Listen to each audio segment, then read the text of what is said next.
music to the noise, yeah, the mess we make. Machine Pun Kelly get caught in the fray. Facts and logic with a twist of chest. Strip it down to truth, yeah, forget the rest.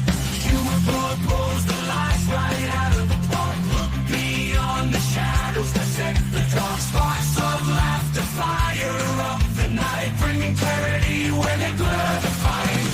Cut through the chaos, yeah, the tangled lies. Steve Pun Kelly with a set of clear eyes. Truths and jokes gonna rock this show.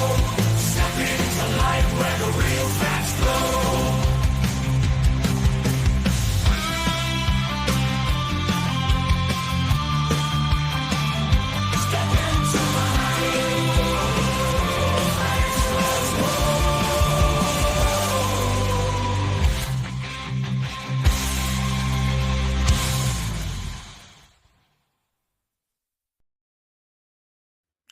Hello and happy Thursday to everybody, except for the ones that appreciate that celebrate murdering American citizens on the city's the sidewalks of Minneapolis. I was watching something just a few minutes ago. I don't really have anything covered on this, but Tom Homan was talking about how he had seen lots of or he had buried lots of Border Patrol officers and ICE agents, kind of giving the impression and saying that you know, like, these people were like gave their lives in defense of the country or something. And, you know, I mean, technically they died in the line of duty. Like a third of them died of COVID. A lot of them died in car accidents. And there's 2 ICE agents that have been murdered in the last 20 years since ICE formed ever. Only 2 that have been killed by illegal immigrants since ICE was formed. And there's like 7 Border Patrol agents that have been killed since 2003. So that's what, 22 years. And of course, you know, like anytime anybody gets murdered, it's bad, right? It's sad, but it's hardly fair to make it sound like there's this war between ICE and illegal immigrants, and these protesters are just out there protesting for no reason, and they're just getting in the way and stuff. You know, we had as many citizens die as they've had ICE agents die. So, you know, just in the interest of being fair there, we should probably factor that into things. How's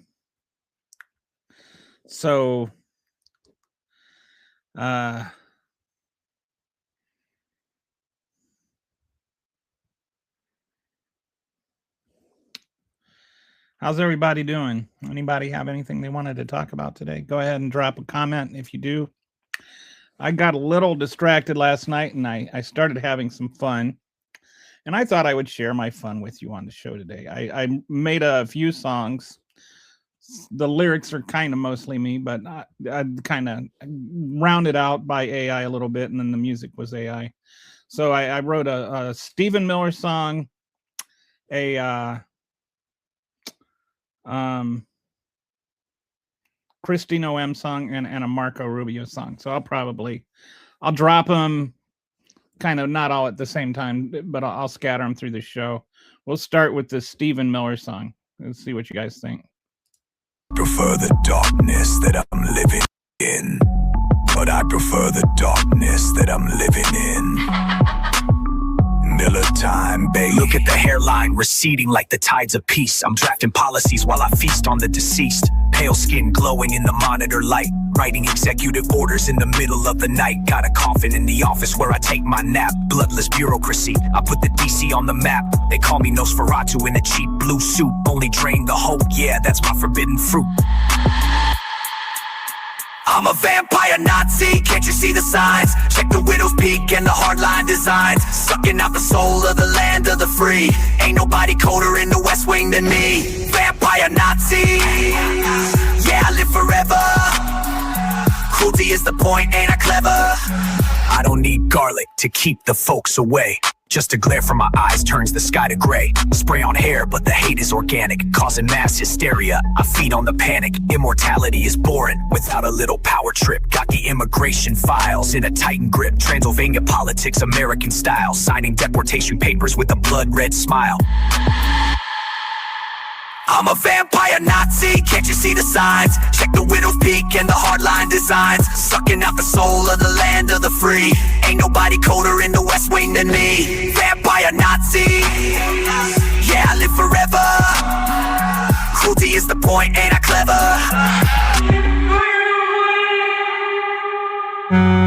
I never sleep. I just hang upside down in the briefing room. Waiting, watching, my reflection doesn't show in the polls. But my influence, oh, it tolls for thee.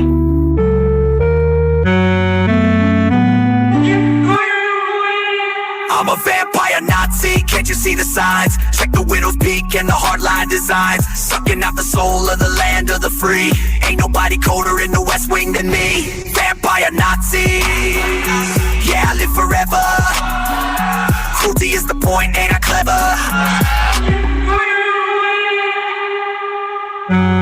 I never sleep. I just hang upside down in the briefing room. Waiting, watching, my reflection doesn't show in the polls. But my influence, oh, it tolls for thee. So that's Vampire Nazi by Stephen Miller. Let me know what you think. I wanted to show another video here. This one is not created by me.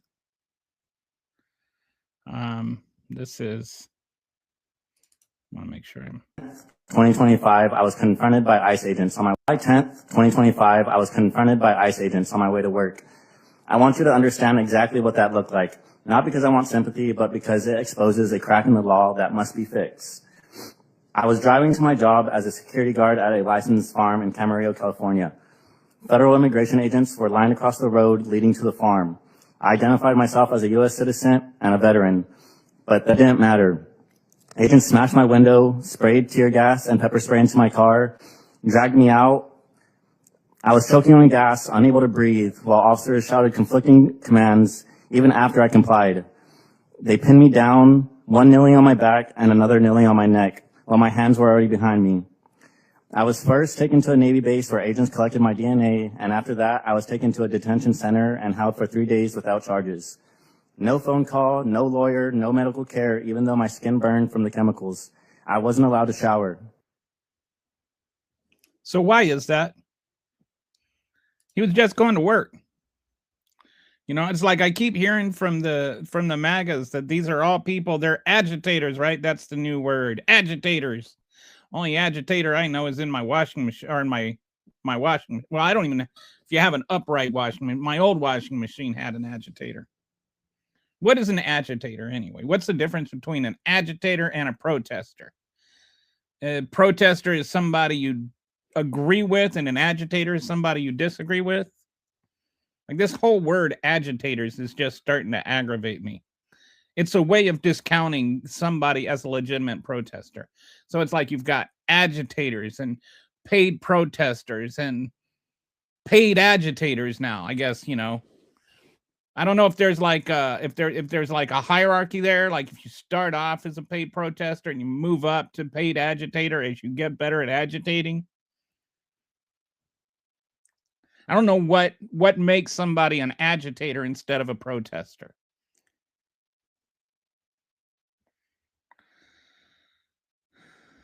They might be trying to distinguish between a legal observer and a protester, which they have definitely confused those two things. Presti was a legal observer. He wasn't a protester. He wasn't at a protest. Protest is a thing where a bunch of people come together and they protest. A legal observer is somebody that watches what law enforcement does to make sure they're not breaking any laws. Both are protected by free speech. Alexander, how you doing, Alexander? Thanks for joining. They want to call anyone resisting tyranny a paid actor to discredit them. Classic totalitarian regime. move. And it's exactly 100% right. This is their goal. It's to discredit the protest, because then when they kill the protester, it makes it okay. Then they do this, like there's this new video from 11 days ago where Alex Presti like kicks out a taillight or something, and they're saying, see? And it's like, see what? I don't see anything in that video that made him a threat to the law enforcement officers that killed him.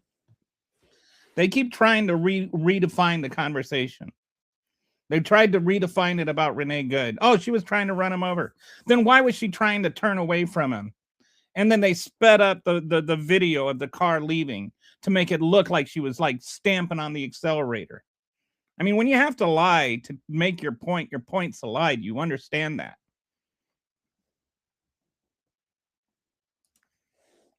All they're here for is to start trouble, man.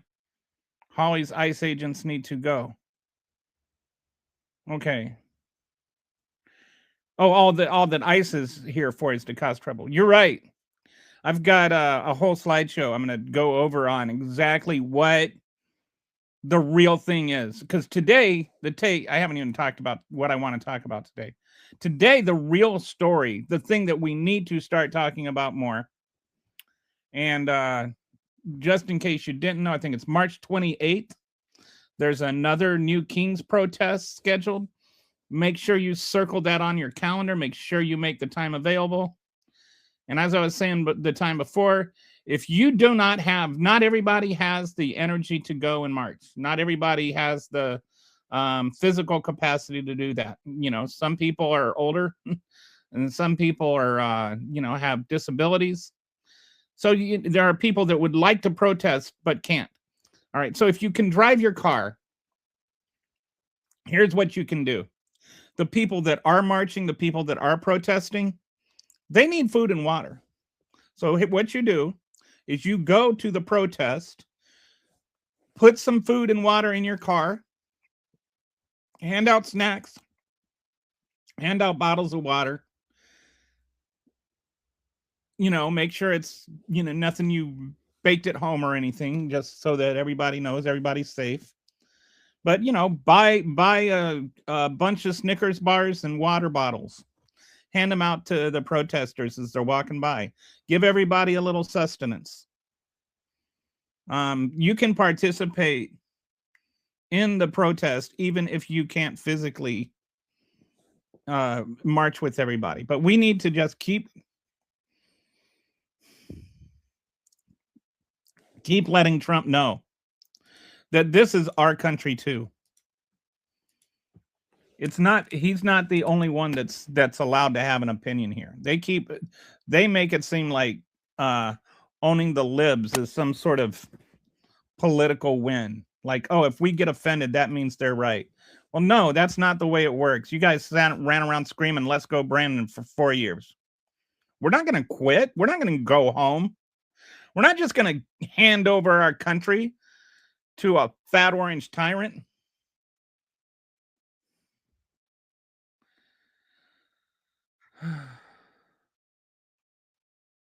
Doing good. Oh, greeting from Norway. Awesome. Why didn't you guys give Donald Trump the Nobel Peace Prize, Alexander? No, I'm joking. Did you see he wrote the president of Norway? Do you guys have a president or prime minister? You probably have a prime minister, right? I don't know if he knows who he wrote to. Anyway, he wrote to Norway, the government of Norway, demanding that since he didn't get the Nobel Peace Prize, he deserves Greenland.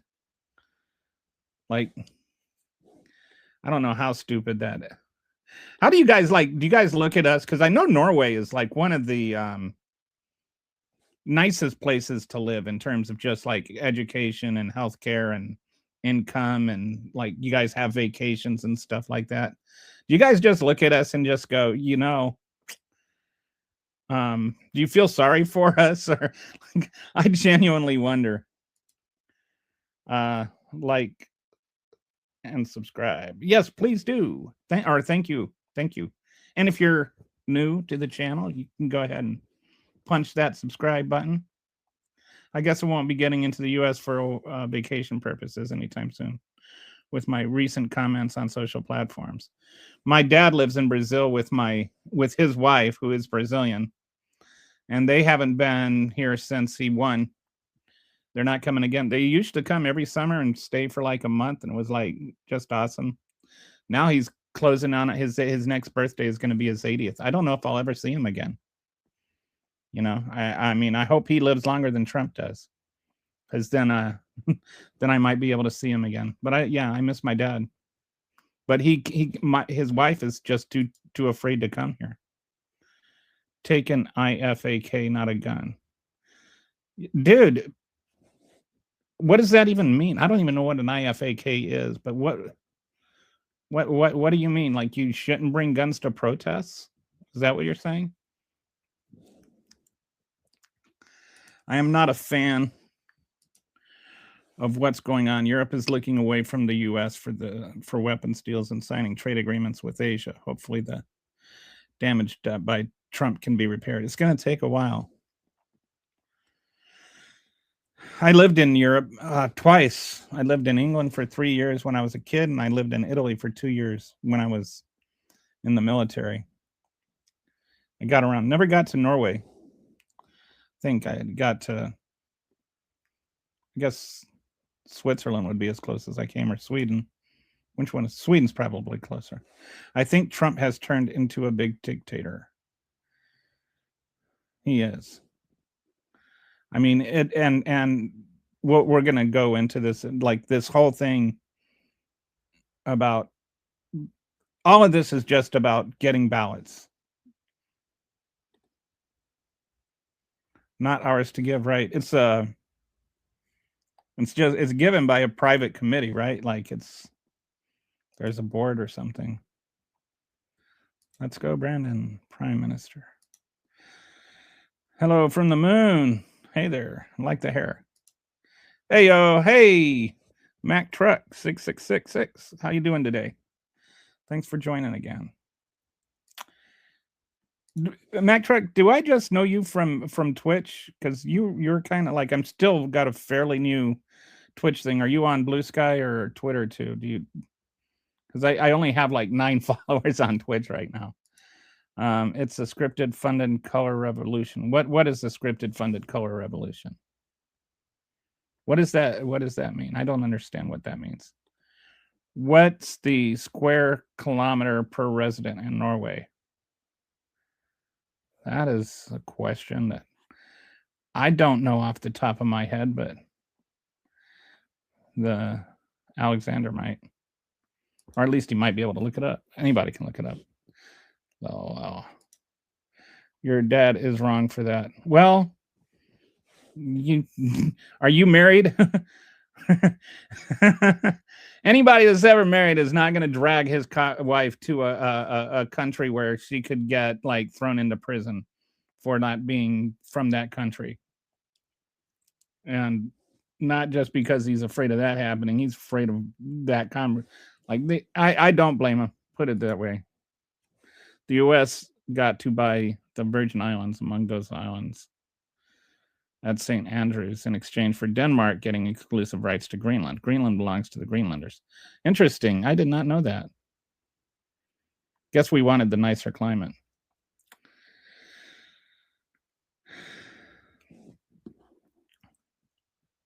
That's cool that you know that. That's actually interesting. I wonder that's like sometimes there's things that are going on, and I just wish that the U.S. media would do a better job of informing people of just like basic things. Like today in the press conference, they were talking about, Homan was talking about how, he'd be willing to work with Minnesota just to get the released felons, like have them detained until ICE can come get them. And the thing is the state of Minnesota has always been doing that. The problem is ICE hasn't always been coming to get them. And you can only hold them for up to 2 days after their sentence is over. And so if ICE doesn't show up within two days, you have to let them go. They've served their time. and states don't have the individual capacity to deport people. So all they can do is let ICE know, and then ICE can, ask them to detain them and then come get them. But ICE has not been doing that, and it's not exclusive to Minnesota. In fact, the number of people that are in that category in Minnesota is relatively small compared to some other states in the country. And the overall number is like 1.5 million people right now that are, kind of this kind of holdover. And of those 1.5 million, like 2,000 of them are in Minnesota. So I don't know why they're making a big deal about Minnesota. Well, I do, but we'll get into that in a minute.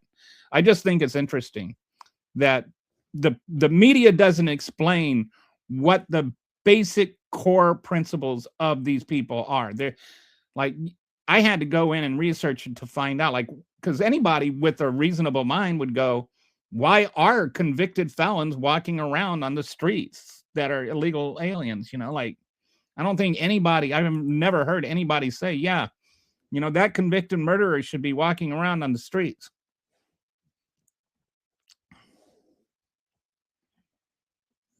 But that's why once their penalty is done, they have to let them go. That's and ICE doesn't come, then they can't do anything. Good evening from Europe. Another European. Wow. I'm like the most popular left-leaning liberal show on YouTube in Europe right now. I'm sort of joking because I'm probably the only one. But thanks for joining. Where in Europe are you at?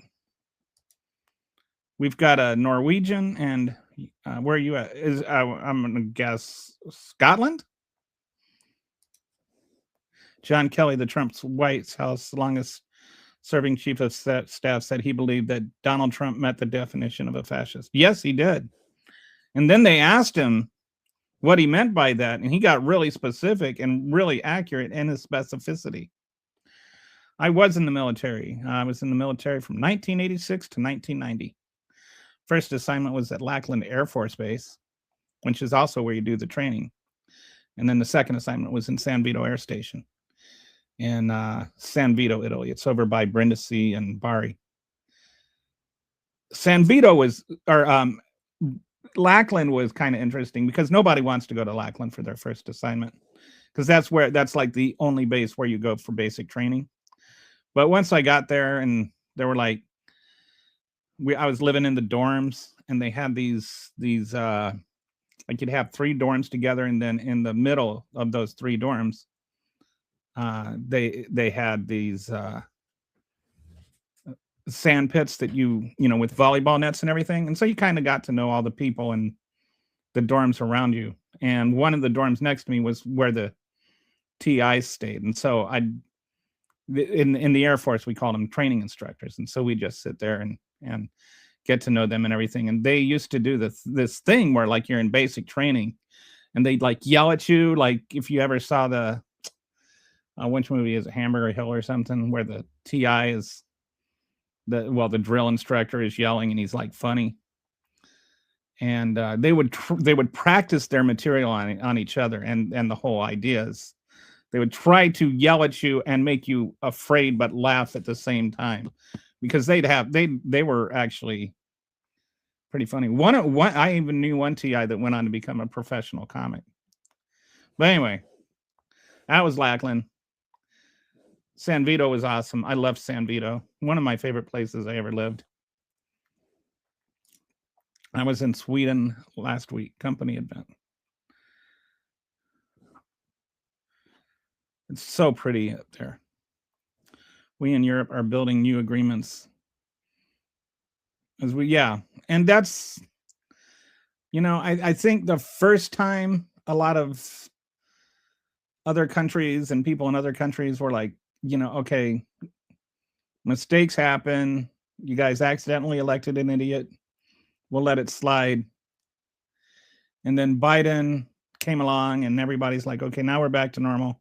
And then Trump got reelected and it's even worse. And now it's like, Europe's like, no, we just can't deal with this crap. You know, we have our own countries to run, and you've got Marco Rubio yesterday sitting there testifying about how much defense money Europe has to spend and stuff like that. And it's just like, you know, other countries are autonomous and get to decide their own budgets. You don't get to decide how they spend their money. The head of the snake needs to go, and the rest of the snake needs to go too. The whole Trump administration is all just one giant snake.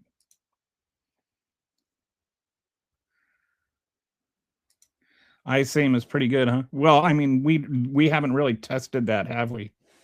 Because it takes 7 of them to shoot one unarmed man or one unarmed woman.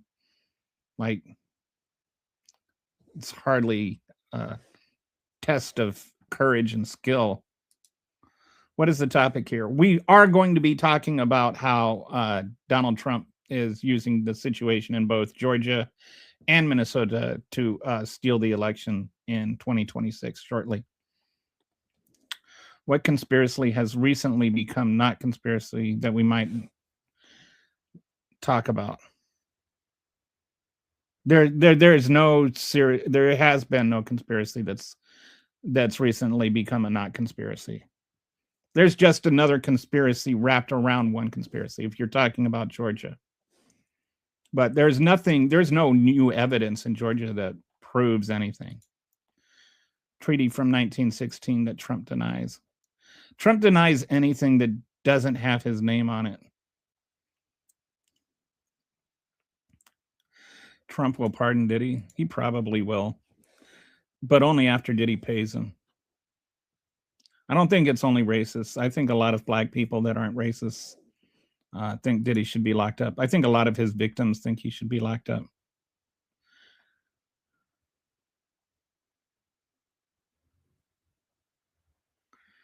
Okay. So we do ban people here if they're just here to be trolls. Just that's your warning. That's it.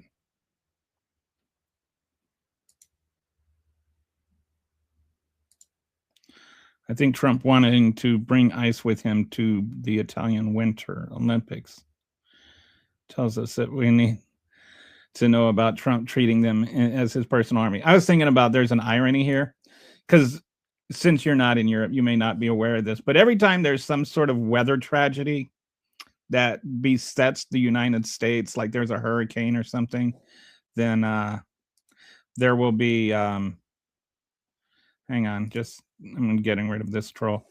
Every time there's a weather tragedy of some sort, then right-wing people like blame it on gays and lesbians and say that God is judging us because of the gays and the lesbians.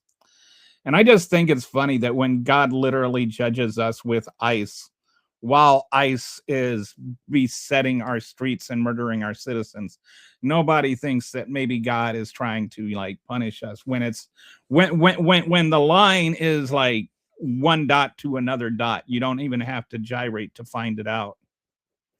Oh, Germany. I've been around in Germany. I was TDY in Wiesbaden for a bit. And yeah, I've been around Germany. I love it. Bonn's a beautiful city. Is theft okay? We'll talk about that in a minute. No, theft is not okay, but we'll talk about that. Are you okay with theft when other states do it? Originally from Scotland, but dual nationality, either Germany. I have not been to Scotland. I lived in England for 3 years, but I don't know how my parents never got me to Scotland. We got all over Europe. I think the only weirdly in Western Europe, unless you can, like, I don't know if, like, I haven't been up to like the Norway area, and I haven't been to Spain, but I've been to every other country in Western Europe. I landed in Portugal and we got laid over there. So I stayed like a day there, but yeah, I've been to most of Europe. I really, really like it there. I think that most Americans have no idea what Europe is like. When I hear them talk about it, it's just like, dude, you need to travel.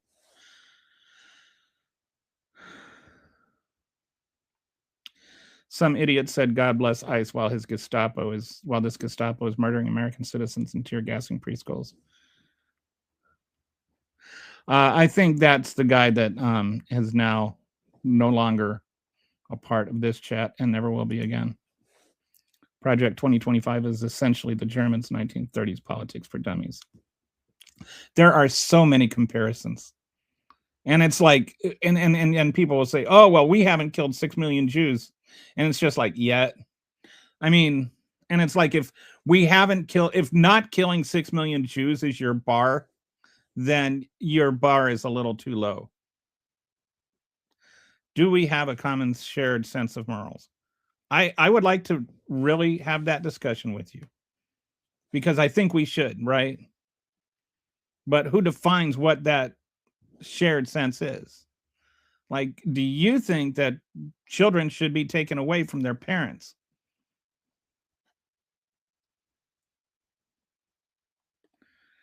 Military is but it can also, fire can be like, the military is either necessary or it's evil. It doesn't have to be a necessary evil. Like, and it's up to each country and each nation to determine for itself what the military's role should be. Europeans need to come to grips with the fact that they're irrelevant. But that's not a fact.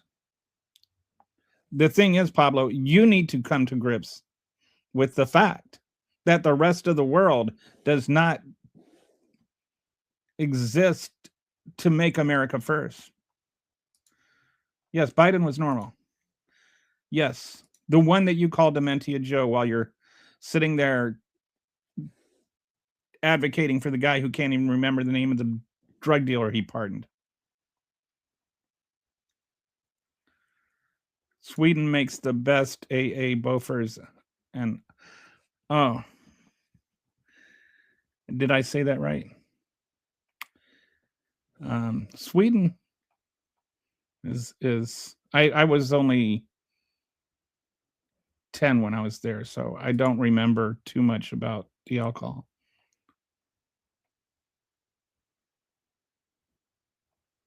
Trump is seeming increasingly confused. There should be an age limit.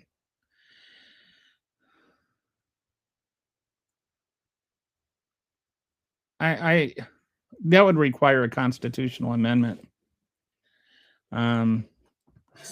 But what I've been thinking is that you shouldn't have to, but it should become a tradition. You take the citizenship test, the same test that immigrants take on, like that shares what the basic civics are. You should take that test and then have your test results publicized, because that's like a competency test for running the government, right? If you don't even know how the government works, you shouldn't be running it. And Donald Trump, I don't think he has the vaguest clue of how it works. The entire establishment government hates Trump, but somehow he will. Well, dude, you're not paying very much attention, are you? We'll talk about that.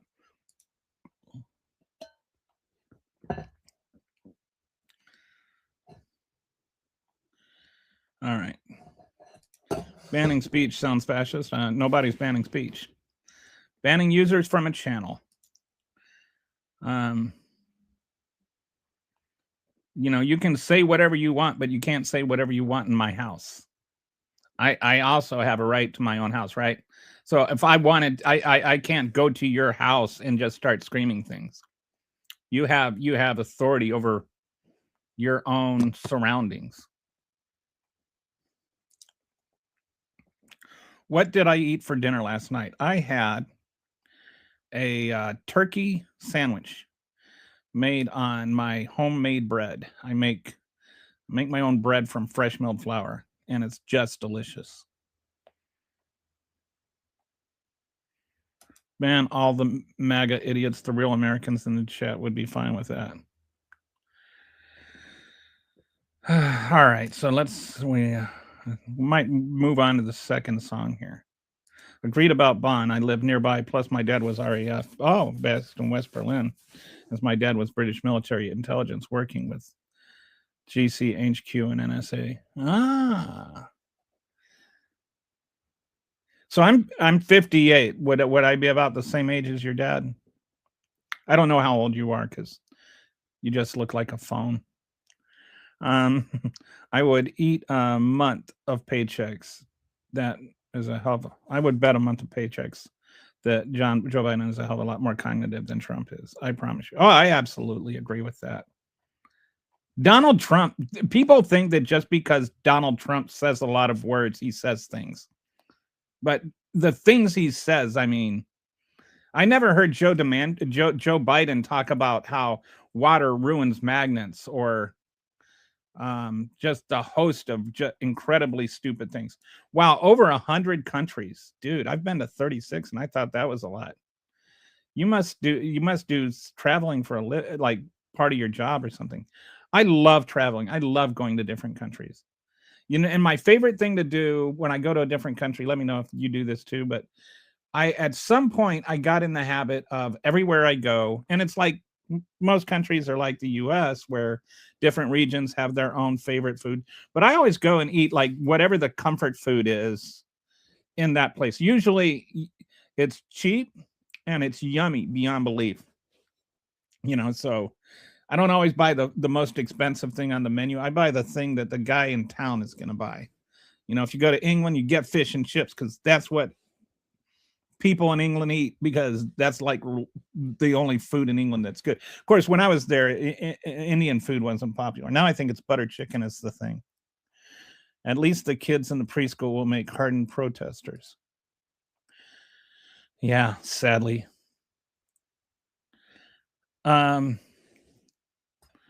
Okay, but what does that mean? Criminals? Yes, I think if a parent is abusing their children, the children should be taken away. If that's what you're saying. Europe just made one of the biggest trade agreements with India, accounting for 1/5 of the world GDP. And Donald Trump has not said a thing about it. There's something called foreign investment. What is it? Foreign investment dollars or something. That's how much money does foreign country, is foreign investment in the United States in year to year. Of course, probably every country has something like that. But last year, there was the actual dollars invested in America went down, and he's talking about how we got, $9 trillion or $30 trillion or whatever. Okay, first of all, it's YOU''RE. But secondly, what if it's not America? Like if somebody is in Canada, should it be Canada first? Are they a patriot if they put Canada first? Because you're asking other countries to put America first. You can't ask people in Germany to put America first. They would put Germany first. Or people could just put humanity first and think that it's not a competition, and that if it's not a finite amount of goodness in the world, that everything you give to somebody else, you take away from yourself. Like, some people are capable of thinking beyond these kind of childish logic. The script of I prefer to think of it as bad guys won the time war. What yeah, I mean, like, a lot of times putting America first means doing what's best for other places too. I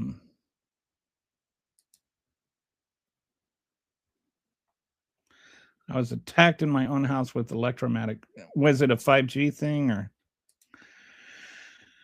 All right, so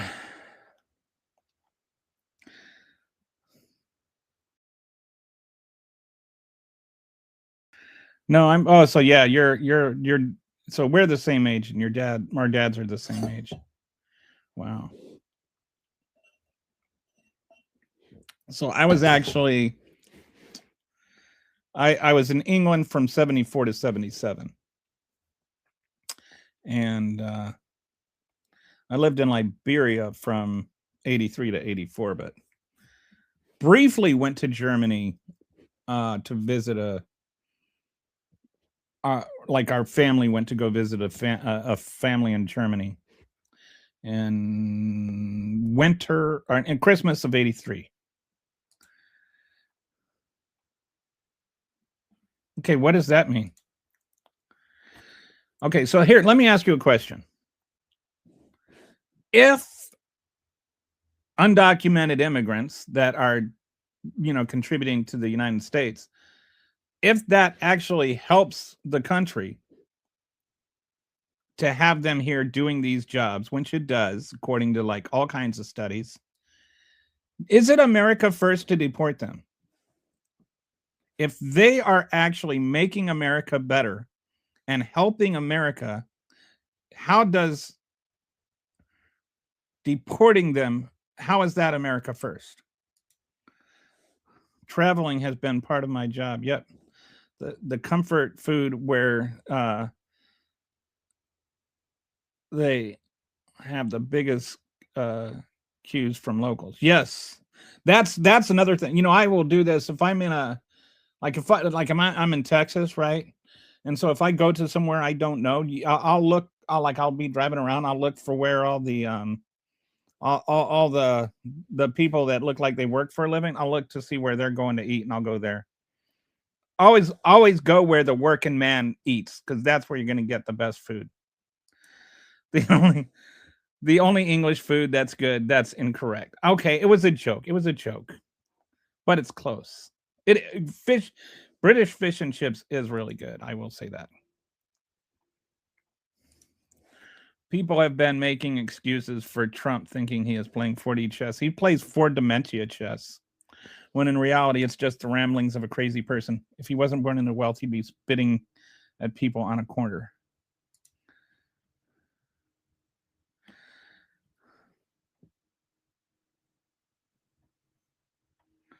Okay. All right. So I'm going to play, as I was saying yesterday, or at the beginning of the show, I got to goofing around yesterday, and I wrote some songs with some help from AI. It was a collaborative effort. This one is called, I'm just going to play these, a little bit here and there through the show. This is the second one. The first one was the Stephen Miller Vampire Nazi song. This one is the ode, or the Ballad of Christy Babbitt. Hope you like it.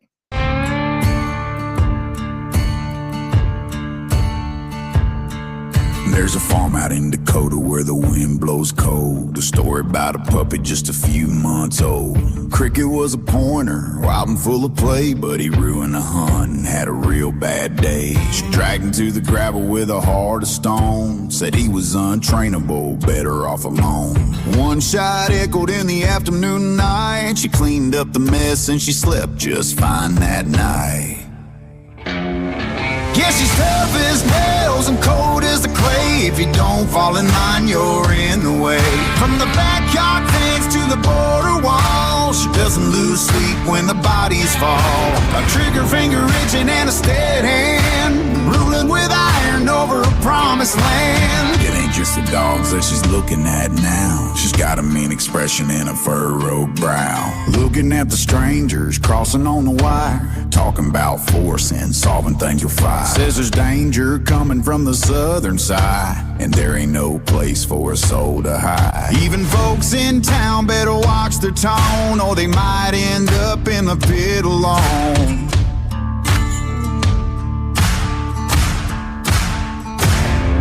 Yeah, she's tough as nails and cold as the clay. If you call out and I'm into it. From the backyard fence to the border wall, she doesn't lose sleep when the bodies sprawl. A tricky finger wrenching and a steady hand, ruling with iron over the promised land.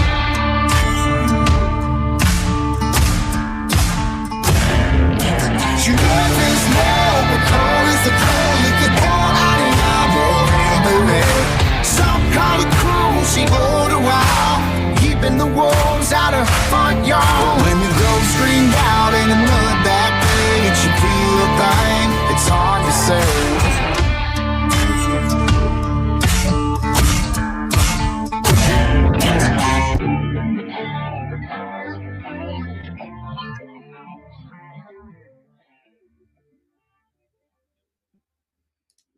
So that's it. That's the Ballad of Kristi Noem.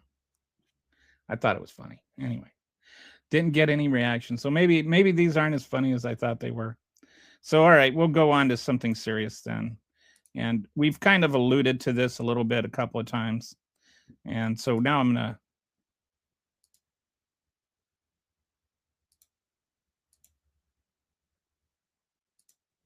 wait,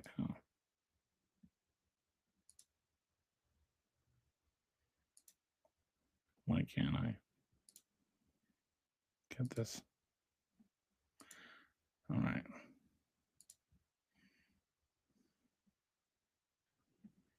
Trying to figure out how to get this setting right. I'm not getting this setting the way I want it. All right. There, that's what I'm looking for. All right. Where's this? There. Good job. Should not have been that hard. Still trying to learn this thing. Just started doing this one recently.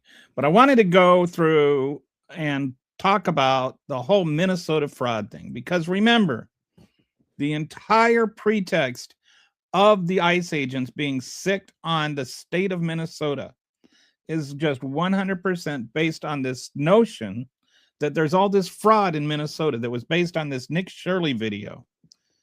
And so we're going to talk about there was real fraud that started under Trump, by the way, and was prosecuted under Biden, by the way. And now then Nick Shirley went and to these daycare centers and wrongly accused them of being fraudulent, which has been debunked by independent news agencies and by the state of Minnesota, and by the fact that in spite of the fact that they've been there wrecking the city for over a month now, they haven't brought not a single new fraud charge against anything to do with any of those daycares. So I'm kind of guessing that they don't have any, they haven't even talked about it, much less not charged anybody. So Alexander knows more about U.S. history than 95% of MAGA does. So Minnesota fraud. This is the heavily politicized and targeted thing. So this is the part that's been established, that's been proven. And this is the part that was prosecuted under Biden. There was about $250 to $300 million, mostly from this Feeding Our Future thing. One person, Asha Farhan Hassan, he also, there was a $14 million autism fraud, was the next biggest one. And about 75 to 85 people have been charged across all the schemes. Of those, about all but 10 of them were of Somali descent. That doesn't mean that they were illegal aliens. That doesn't even mean that they're aliens.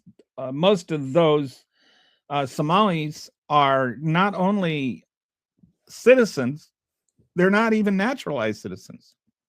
They were born here. And just like every other ethnicity and nationality on earth, some of them commit crimes. So Trump being Trump has made it illegal to be a Somalian or a Somali. Estimated fraud in Medicaid programs.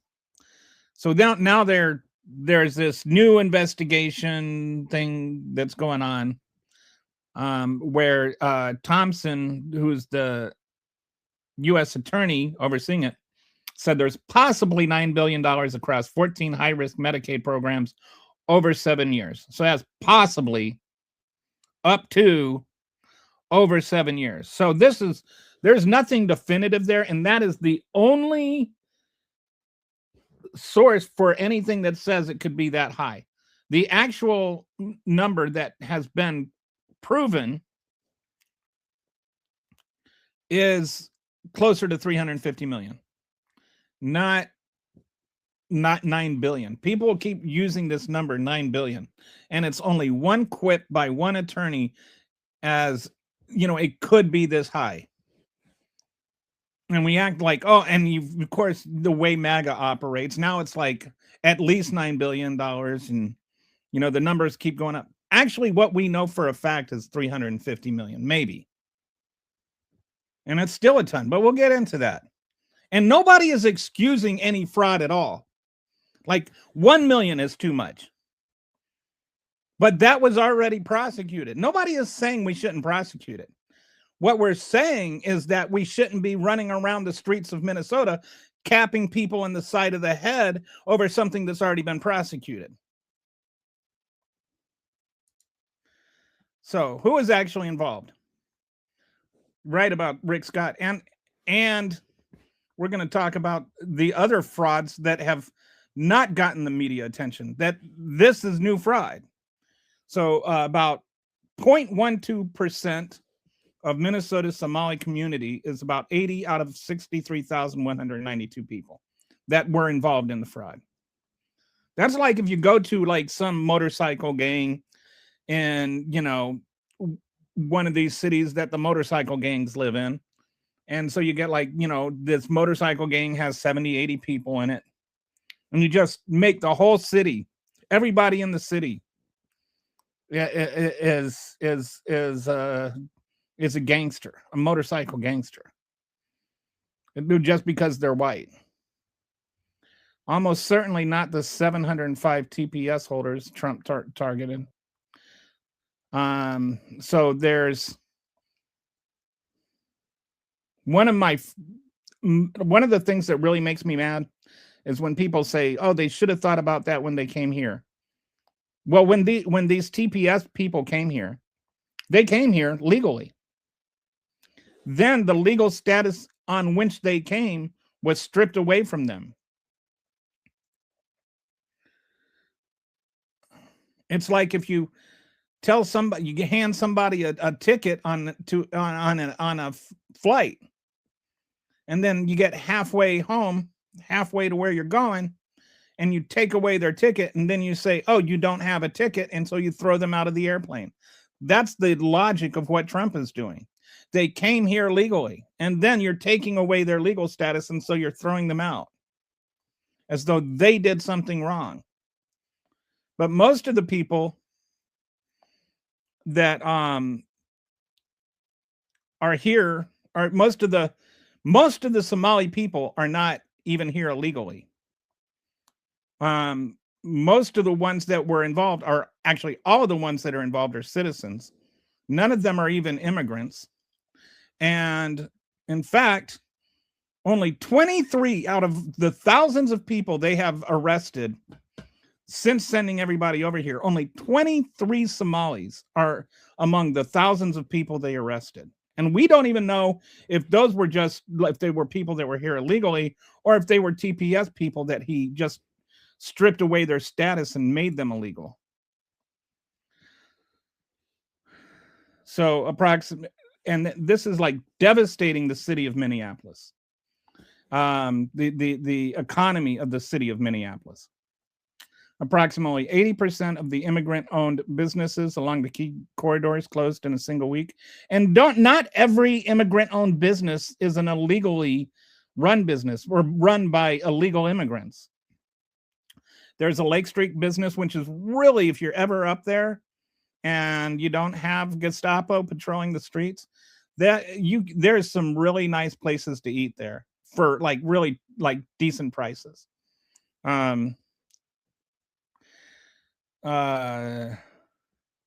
Lake Street businesses, it's a 6-mile corridor with 2,000 restaurants and shops experiencing 40 to 100% revenue drop.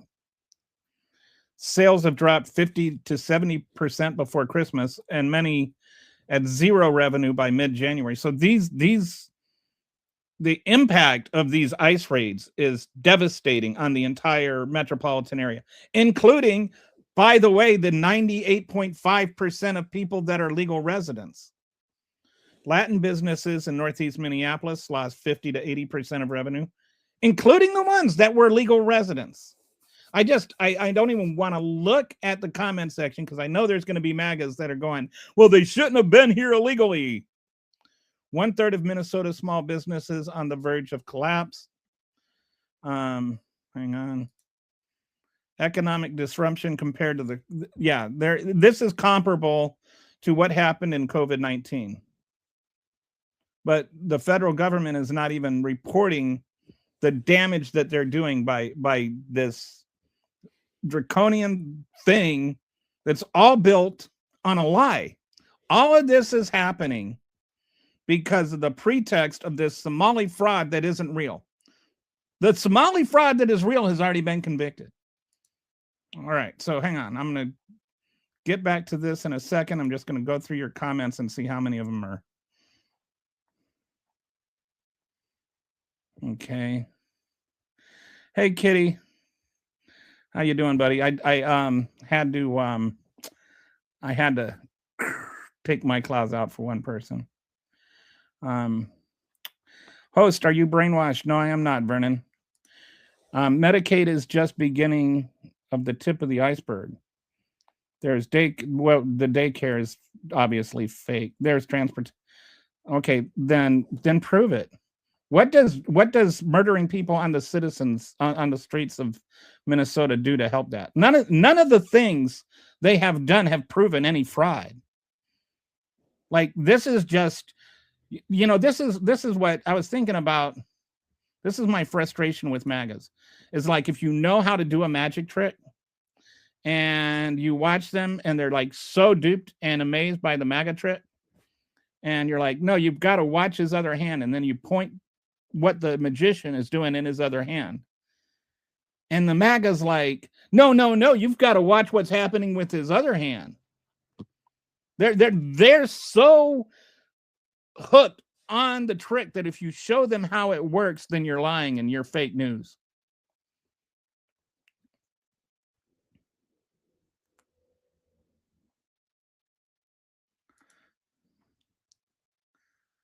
Six have died in ICE custody in 2026, 32 in 2025.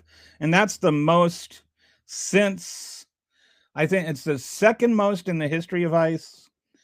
The first was when, like, the first year that ICE existed and there weren't procedures in place and stuff like that. And actually, even the number 32 is kind of low because they'll do things like, as somebody is dying, they will ship them off to the emergency room. And then they're not in ICE custody when they're like last heartbeat, 2 minutes after they left, they weren't in ICE custody anymore. There's like another dozen like that. How does BLM impact the economy of what? I don't even understand what you think that question is supposed to mean. What a weird question. You're showing pure projection and repeating. Fixed news and Limax talking points. Dude, go away. Fixed news.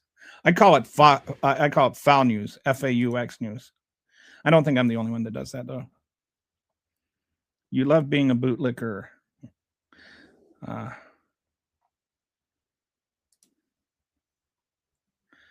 No.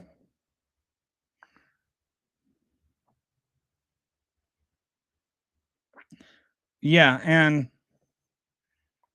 as we'll get into it in a second, it's not like the only place where there's ever been any fraud is Minnesota.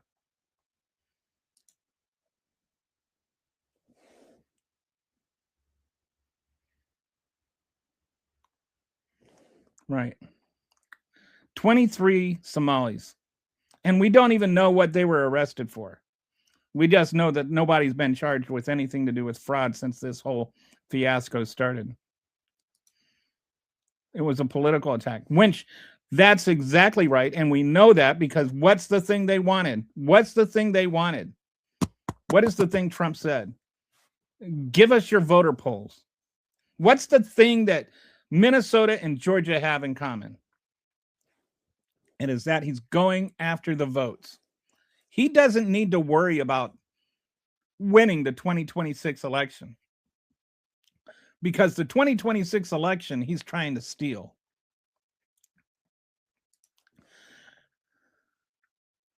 Seizing welfare fraud caused this. No, seizing welfare fraud did not cause this. We know this because I don't even know what seizing welfare fraud means, but I don't even think you know what welfare means, but you're talking about the fraud in Minnesota that was already prosecuted under Biden. Okay, so that happened under Biden. So that is not what caused this.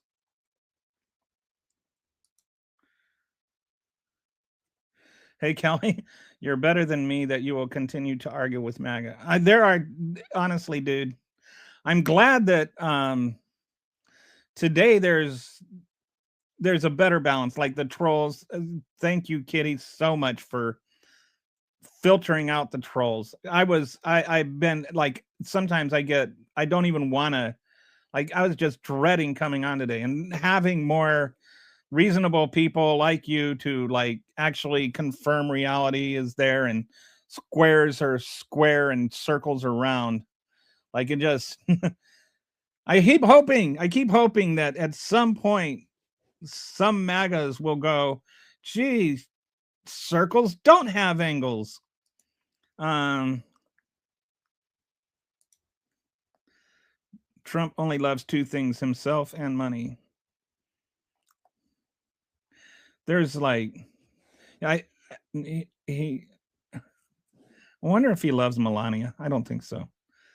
Vernon, I think he only loves Melania in the way that he thinks her attractiveness looks good on him. When she, I mean, she's not, I'm not going to lie and say she's not a pretty woman, but as soon as she starts talking, the things that come out of her mouth ruin all that prettiness. Took you 4 tries to spell Norway with spell checker available. Your proof why Trump loves the that was funny.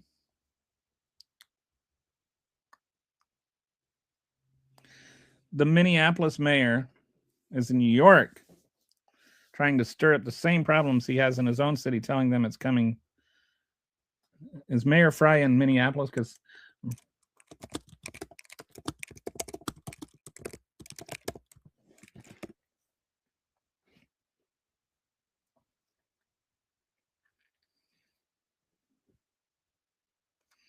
okay, to be clear, he is not in New York.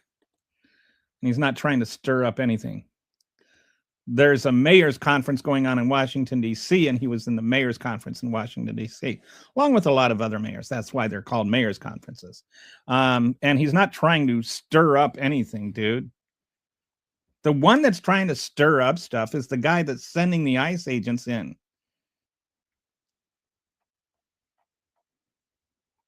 You're aware that there's something called the 10th Amendment, right?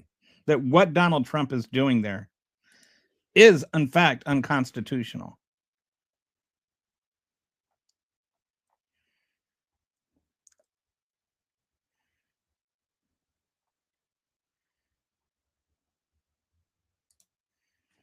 Two. Well, one belongs to Department of Homeland Security. Guess what? Those are the only 2 murders in Minneapolis this year. So another way to frame it would be all of them. Normal people don't worship politicians. Normal people don't. That's one reason, like when people talk about, fascists, the Democrats are fascists. And it's just like, we don't have it in us to be fascist. Because like the most essential part of fascism is this adherence to a father figure, the central figure. And honestly, we're too smart to I don't want to say we're too smart to be duped by that, but, and I'm not saying it's because we're liberal, we are this way. I am saying because we are this way, we are liberal. Like our independence and our thinking is why we're liberal. It's why, literally the basis of being conservative versus liberal is whether, conservative, you hold to the traditional. Liberal means you're straying from the traditional. You're willing to look at new things and think of different things. So, I mean, like, at least that's one and the most common definition of conservative versus liberal. It's when you talk about left versus right or whatever. But because of that, there is no liberal Donald Trump out there. You know, I think there are some that have there are some politicians that have grabbed some kind of following, but not a reverent following. Even Bernie Sanders never got that. Not in the way that Donald Trump does. He just says smart things that smart people look at and go, yeah, that's smart. But they don't. If Barry Sanders came out tomorrow and said, I don't believe in universal health care anymore, he'd lose all of his followers. You know, people follow Barry Sanders because he agrees with what they say, not because he agrees with what they think, not because they're looking to him to see what to think. And that's what Donald Trump is. Donald Trump says something and Republicans are all like, the MAGAs and the Trump supporters are all like, yeah, that's right. You had like 40% of MAGAs that were ready to get rid of the Second Amendment because of Alex Preddy.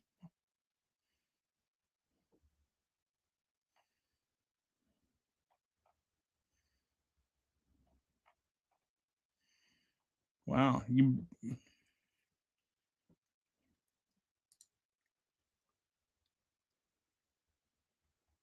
Did you mean to ban Joe the Expat? I thought he was, and maybe I'm thinking of a different guy.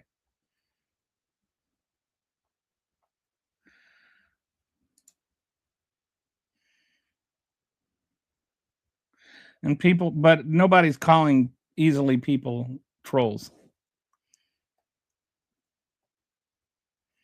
I mean, it's like, I go through all the comments. I can tell a troll when I see a troll. What happened to freedom of religion in the Constitution? Oh, hey, how you doing, Herbs? I'm gonna do a slideshow on marijuana at some point. Did you know sanctuary cities are legal? No, I did not know that because they're not. Protecting, feeding, and giving health care to criminal illegal aliens is also a crime? No, I didn't know that because it's not true. What makes Democrats so special they can ignore the laws? Nothing. There are no laws. Did you know the 10th Amendment exists? All sanctuary cities do. Be clear. I'm going to explain this to you one time. If you're still here, I'm explaining it to you one time. I hope you can understand it. What sanctuary cities do is they just do not hand over their law enforcement stuff, and they don't work for the federal government. They don't detain people on behalf of the federal government. The federal government cannot tell states how to run its own police force. That's all it is. You can voluntarily do it as a state, but the federal government cannot tell a state how to run itself.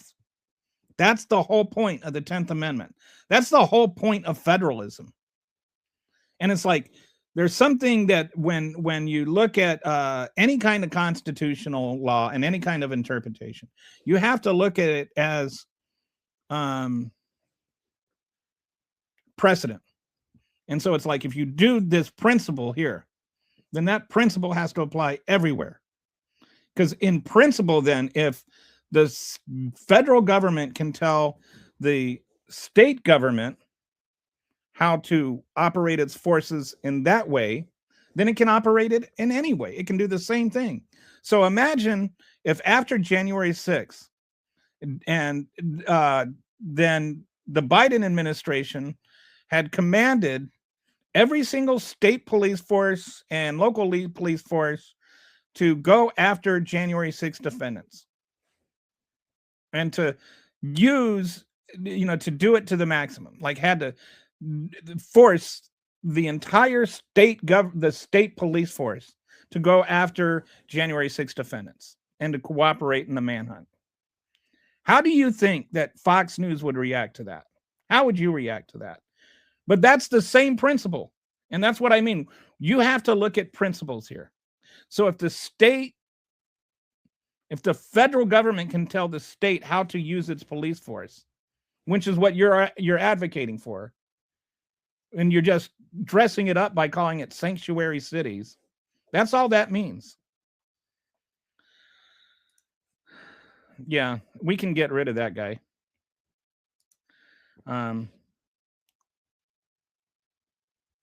They had a bipartisan border bill ready to go in 2024, but Trump told Republicans not to vote for it. Tell us again that he really cares. He told them not to vote for it because it would have cost him the election. It would have looked good for the Democrats.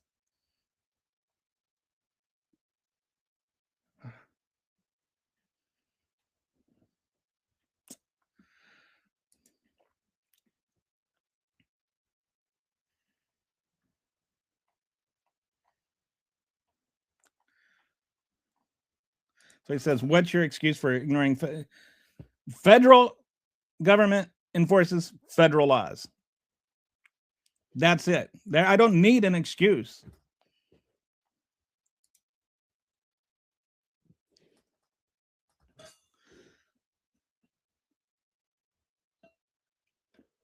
So let me get back to the best viewers, Stribu. I have a feeling that might not be somebody that's actually watching. Okay. I think she accidentally banned somebody, but sorry about that. Can you make a note of that one, Kitty, and I'll go back afterwards and I'll unban your other account, Chris. Sorry about that. I just right now, while everything is going on, I have to go into my YouTube settings and figure out how to do that. Every city has criminals. And you know what? Most of the criminals are American. You know, there's this guy, his name is Donald Trump, that was talking about it, not getting away of the Second Amendment, but talking about like how you shouldn't have guns at protests. He was talking, if a Democrat president had said exactly word for word what Donald Trump said about Preddy carrying a gun, you guys would have gone out and bought 2.5 million AR-15s that day.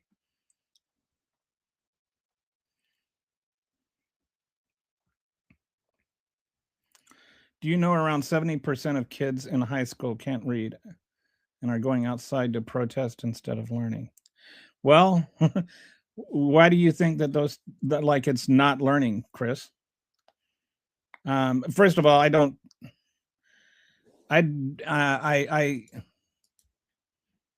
okay, hang on. Let's address this one fallacy at a time. Is it true 70% of high schoolers can't read? Okay, so first of all, let's go ahead and share this screen here. Let's address all of this. But we'll start with your premise. Is it true 70% of high schools?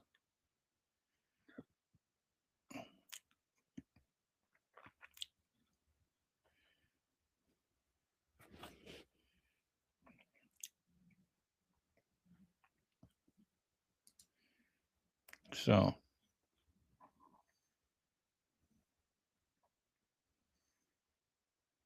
at least I got my mistake out of the way. Okay. No, that's a significant exaggeration. Here's what actually happening with literacy. High school seniors, about 27% score below basic level in reading achievement. About 66% score below proficient level. 1/3 lack basic reading skills, according to the NAEP findings. But below proficient and below basic don't mean students literally can't read. These are grade level benchmarks for reading comprehension and analysis skills. What experts say. When PolitiFacts checked a similar claim from Senator Tommy Tuberville, who I doubt would pass the proficiency. Oh my goodness, Tommy Tuberville. That man's about as bright as an onion. Who said half the kids can't read their diploma. Literacy expert Timothy Shanahan from the University of Illinois Chicago explained the vast majority of high school seniors have basic literacy, the ability to read and understand simple messages. Only a small number of American graduates literally can't read simple text. The expectations are primarily students with severe cognitive, the exceptions are primarily students with severe cognitive deficits or recent immigrants with limited schooling. So that's first of all, your premise that 70% of kids in high school can't read. The second thing I want to point out is you're talking about literacy. And you ask the question, do you know around 70% of kids in high schoolers can't read and are going outside to protest instead of learning? All right. There are at least 5 or 6 grammatical errors in your question. And you're sitting there complaining about basic literacy. So you recognize the irony there, right? Like I would just read through it and move along if you weren't talking about literacy. If you weren't sitting there talking about how all these people that are protesting are illiterate. The third thing I would point out is what makes you think they're not learning? Actual protest is a real learning. When I was living in Liberia, when for some reason comes up a lot these days, but when I was living in Liberia, I remember when we went to, I was writing for the high school paper, and we had a field trip to go meet with the guy that ran the Liberian Free Press, and it was the only free press that was there, and it was run by a guy named Ken Best, and he was there that day, and he's like, "Oh, good, you caught me between beatings," because every time he wrote like an op-ed against the government or like some kind of editorial against the government, they'd come and they'd beat him, and then they'd let him go, and so he was just like, "Oh, you caught me between beatings." He was joking about it, and that I learned something, The man was a walking protest. And I learned something from that. Don't think that just because they're out there protesting, they're not learning. Don't think that they're not learning how their government functions. This is the greatest learning experience they might have had in their entire school years.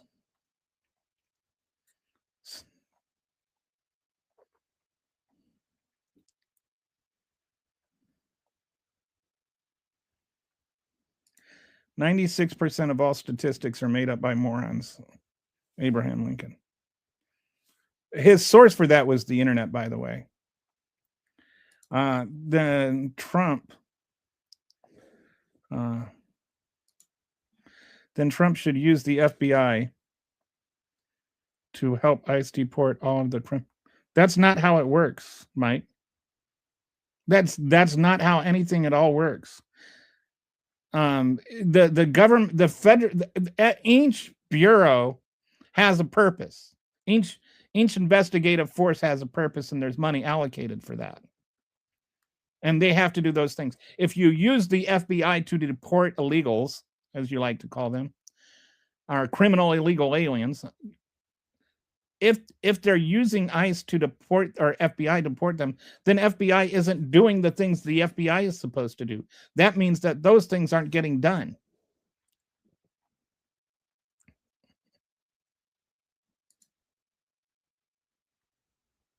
Okay, I don't know whatever I didn't answer and don't want to answer, but I think I'm answering everything.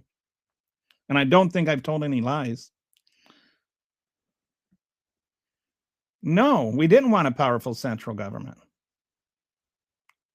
This is a thing that you just made up. I love it when MAGAs always talk about what the Democrats want, but they never seem to care what the Democrats say about what the Democrats want. A maggot company complaining about the lack of education is peak irony. It is. Although I just mention this every once in a while, I don't like using dehumanizing words for anybody. So I don't like illegals. I think that's dehumanizing. I also think maggot is dehumanizing.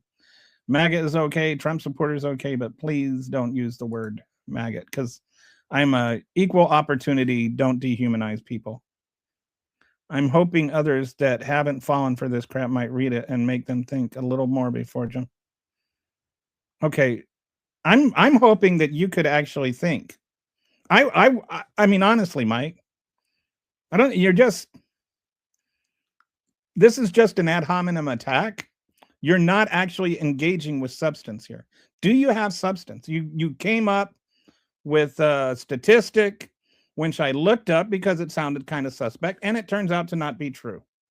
So you got your little statistic out there, and it got debunked. And now you want people to believe you instead of what actual reality is. And somehow you want everybody to follow along with you instead of me. I'm just trying to follow what the facts are, dude.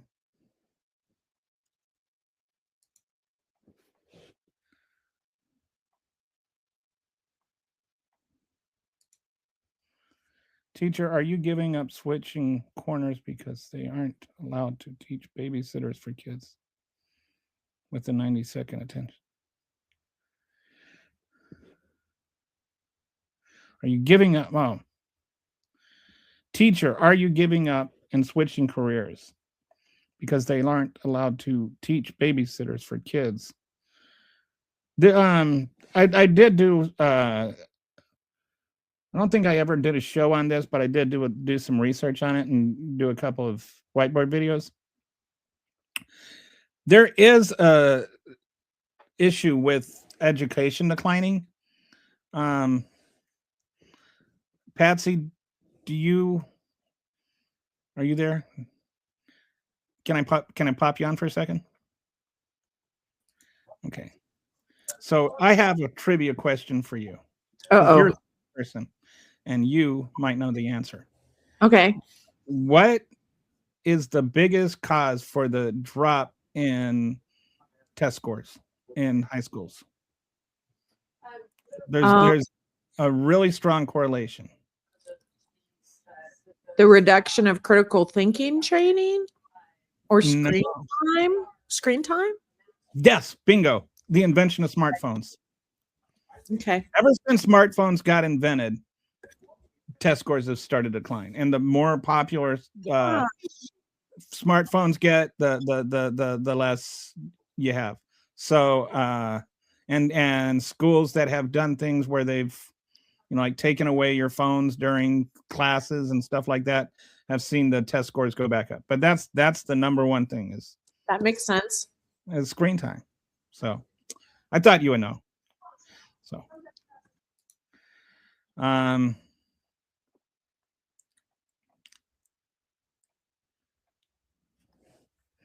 they can't even read at a high level enough to construct counter arguments or fully analyze the political dribble thrown at them by liberal teachers.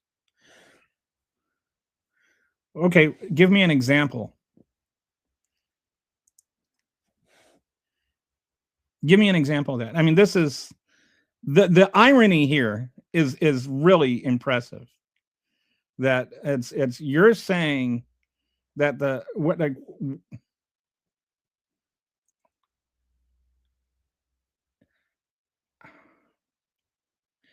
it's so hard to talk to MAGAs. They can't even read at a high level, at a level high enough to construct counter arguments or fully analyze the political dribble thrown at them by liberal teachers.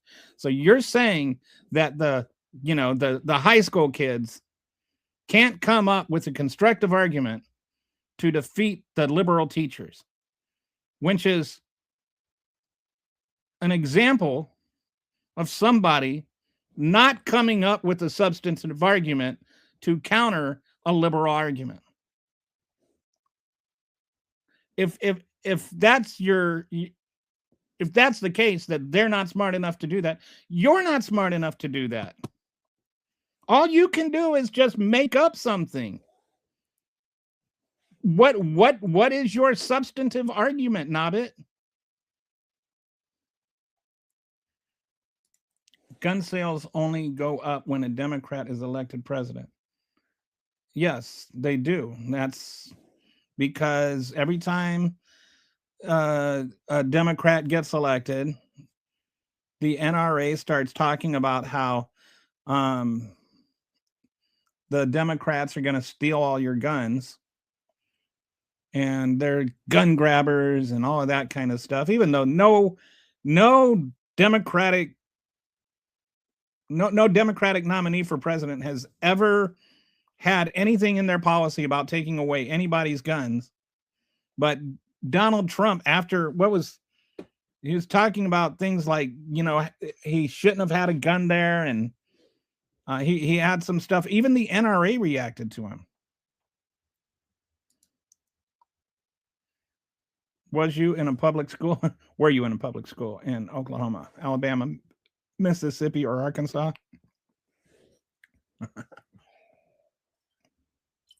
Yeah, that's another thing, is if you look at the most educated states versus the least educated states, it's like very, very, blue states tend to be much better educated than red states.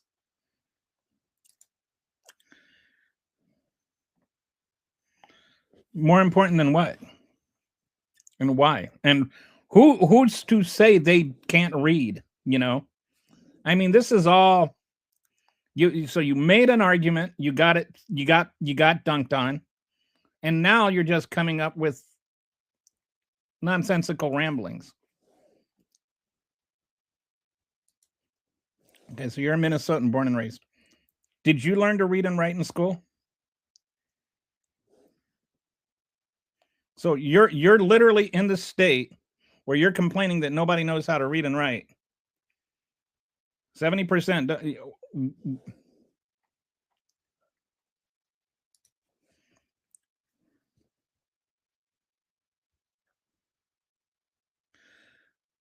New Yorkers had work and school shut down.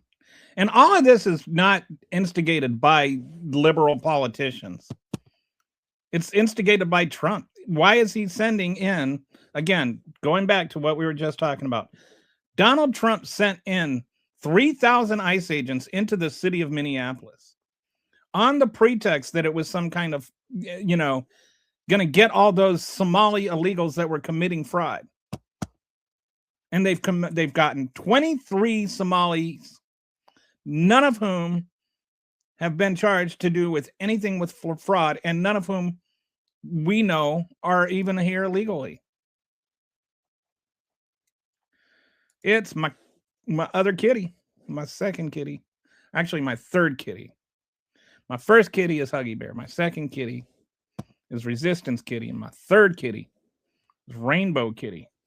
What's up, my fellow fleshy sacks of cells and various other microscopic organisms? Oh, you're so sweet. Like, I'm so flattered. I'm blushing. Today was an interesting day. Guess how much it costs to become a U.S. citizen? Can you see why they cross illegally?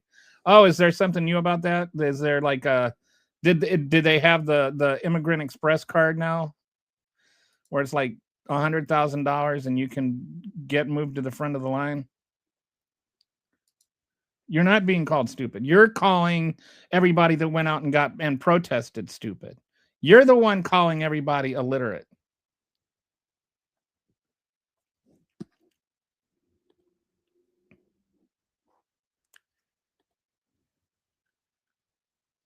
You have been rage baiting since you've been in here.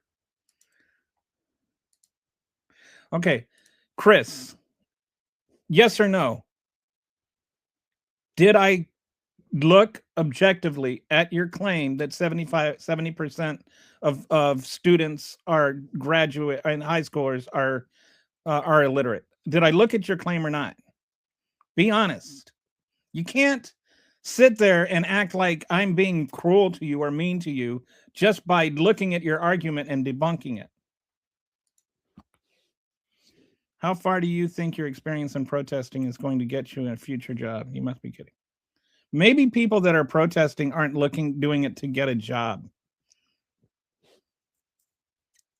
Like everything, like it's so weird how you people are. It's like you move goalposts faster than the eye can blink. Do you think that the only things you can learn in school are things to help you get a job? That's a really shallow view of the world.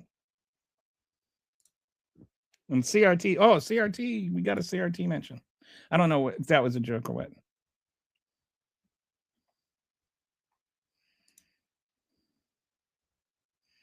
What is the governor in Virginia trying to do? All right. The new governor? I'm assuming you meant that in a, well, oh no, it's blue collar government. So what is the governor in Virginia? All right. Let's just go back to the slideshow. All right. So we talked about the Minnesota fraud.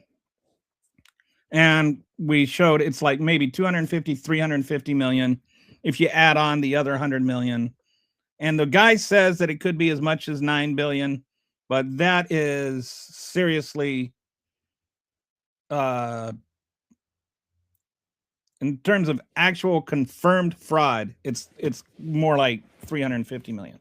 Now, in terms of actual confirmed fraud, there is not in Minnesota other fraud. There's the nationwide fraud, which has $14.6 billion. This is since the whole fraud thing in Minnesota started. And there's $14.6 billion, nearly 50 times larger than the confirmed Minnesota fraud. It involved 193 defendants, including licensed doctors, nurses, and medical professionals. These are all actual Americans with professional credentials, right? So why is it that Donald Trump isn't talking about that $15 billion? Why is it Fox News isn't talking about that $15 billion? If they're so concerned about fraud and they're sitting there and they're justifying on Fox News and that Jennings clown that's on CNN, that's about as worthless as a used piece of toilet paper. They're sitting there, they're talking about they want their money back and all of this kind of stuff. Why aren't they talking? If they're that concerned about fraud, that they're willing to go and spend tens of millions of dollars assaulting citizens and murdering citizens of the United States of America on the streets of Minneapolis, why aren't they worried about this $14.6 billion? It's nearly 50 times as much as the confirmed Minnesota fraud. And again, the word confirmed in both cases. This is actual confirmed fraud. Well, I think I might know why. Oh, I forgot to. The reason why, man, I was rushing this. The 53, I think it's 53 of the people that are convicted are in Minnesota, are in Texas. The second biggest, another 30, are in Florida. Altogether, it involves 23 different states.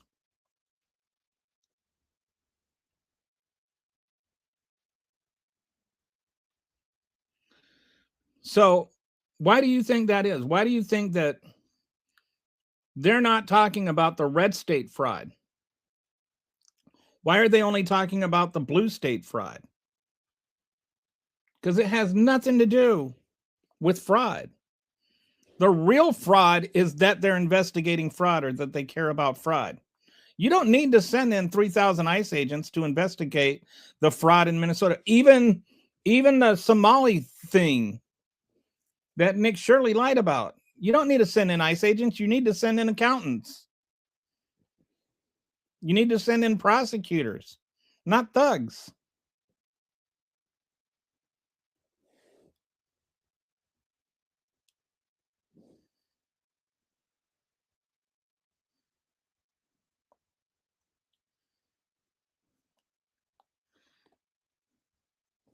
So what have they done? No prosecution. There's no massive deployment of federal agents. Why aren't there 3,000? This is the largest ICE operation in the history of the United States that's going on in Minneapolis right now. A city that doesn't even have that many illegal immigrants. It's not even like the bastion of illegal immigrants. You got it. It's so bad. Even Ken Ham had a press conference today where he was saying that, things were being done poorly. And, he talks about, well, if they'll just agree with us to let us get the immigrants out of the prisons, then we can go back, which is what Minneapolis and Minnesota, that was already the policy. There is not a single case. And look it up. There is not one instance of ICE asking them to hold or detain a citizen and them, or hold or detain an illegal alien and them not holding or detaining them as long as the law allows. Minneapolis and Minnesota were cooperating and doing that much. There were some county prison jails, which neither Mayor Fry nor Tim Walz has any authority over.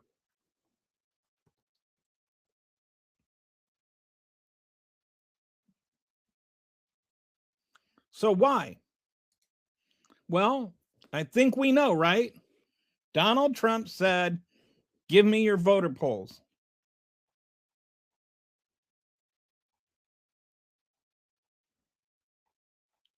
Okay, so we've got some comments. Okay, I was listening till you destroyed your credibility with saying Shirley, well, fine, goodbye. I did not lie. Shirley did. That investigation, I've covered it. I've got like 3 different videos I've made on it, that the whiteboard videos. It is absolutely an empirical fact that every single clinic that he accused of being open was either not collecting anything. There was one that wasn't collecting any money, and the other 8 are all functioning. And that's verified by, 1, state audits where they physically go out there and do checklists, and B, independent news agencies like CBS went out there and confirmed them. What happened is Nick Shirley either went places where he wasn't allowed to go, because do you want some kid with a bunch of, that's recording, and a bunch of,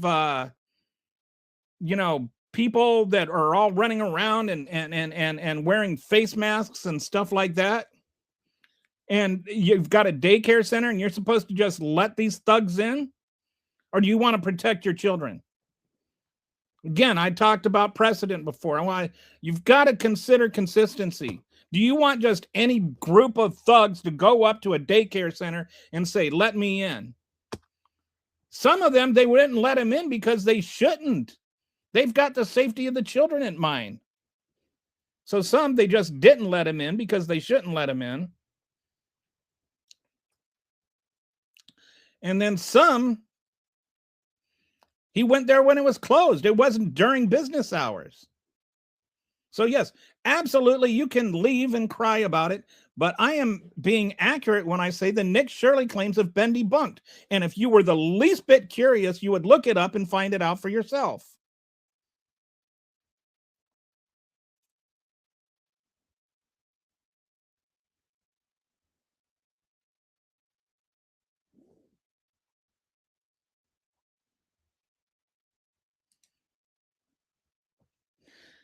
Oh, wait, we've got a couple of start. Okay. If this country gets worse, I am genuinely about to leave for Canada. As soon as ICE gets near my community, I'm gone. Being trans, I already have a target on my back, and there are pretty. Yeah, I've been looking at where else I can move. The problem is, ironically, I don't want to be an illegal immigrant.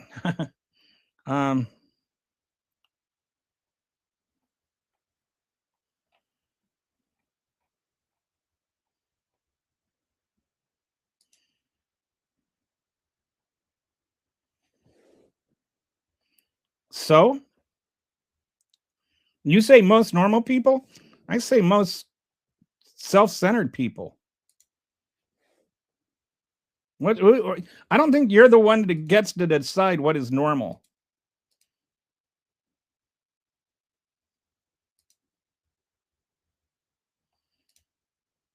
Alex Petrie and Renee Good, or Alex Preddy and Renee Good. Sorry.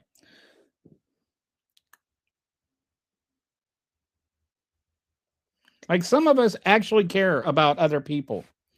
And I don't, like some of us don't think that we have to like be related to you or have a personal relationship with you in order to acknowledge that your validity as a human being matters.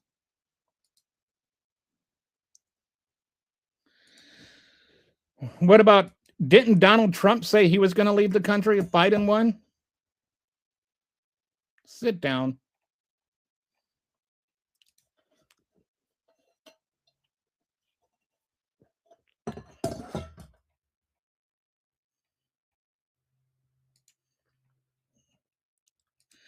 Everything pales in significance to what Trump has added to the national debt, 3.7 trillion.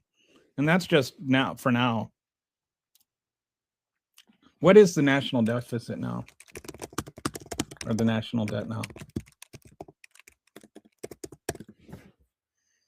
It's up to 38 trillion. How much was added in? What was the deficit?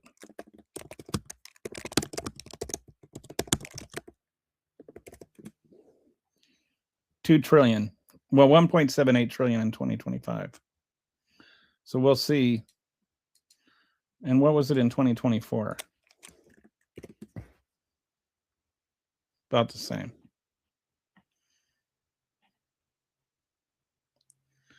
We'll see where it's at in 4 years.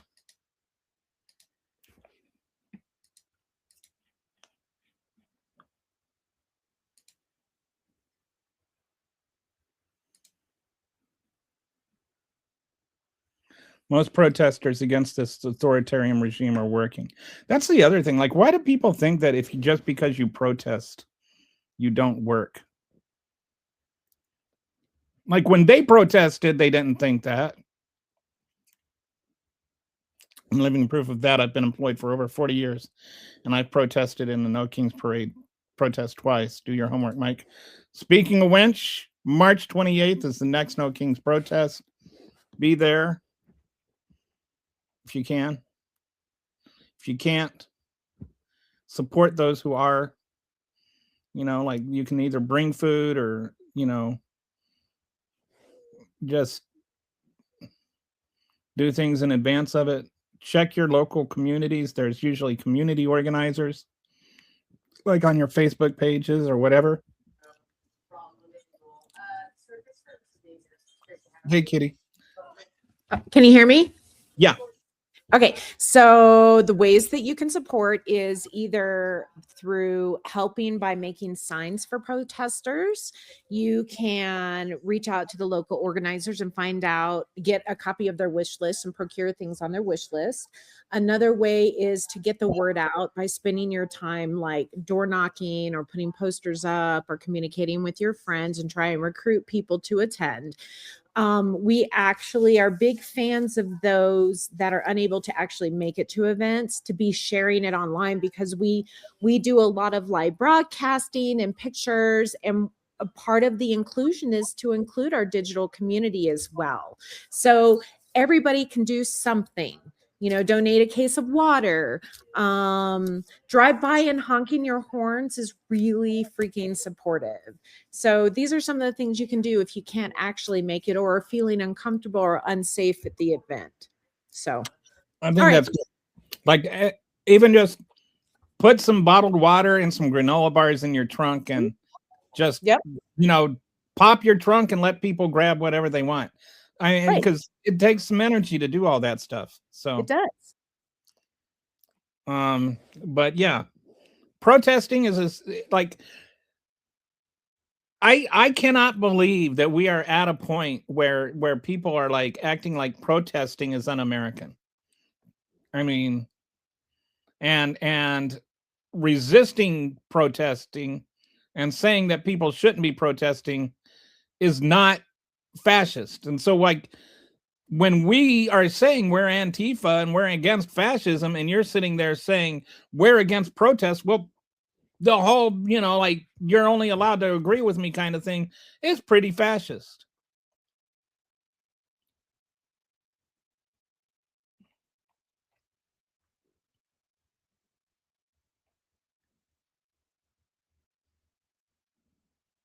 Hey, Brett, how's it going, buddy? ICE will not be at the Super Bowl. The plug got pulled. They're going to be at their they're going to be at the alternative concert thing that nobody's going to watch. I can't wait until they announce that Lara Trump is going to perform at the alternative halftime performance. I just maybe it'll be like Kid Rock will be there and what's her name, the big butt will be there. I don't know. What's her name? The one with the big huge butt. That's like selling her soul to Donald Trump right now, and like MAGA's all acting like they somehow own the liberals. What? It's Nicki Minaj. That's the one. She's a sex offender and she also owes millions in debt, I think, for taxes. I'm not 100% sure, but she's also not legal. And so she had to stuck up in order to be able to keep her citizenship. And, she's a sex offender. So, like, that's his favorite. So, wait. I just want to make sure that I clearly understand this. When they're going and they're ostensibly, destroying the city of Minneapolis, it's to find the worst of the worst, like those illegal immigrant sex offenders. And then he's like giving one hugs in the White House. Yep, you got it, babe. Hey, that just wow. All right. And nobody mentions this on Fox News, I assume. I mean, did you know that Nicki Minaj is taller sitting down than standing up?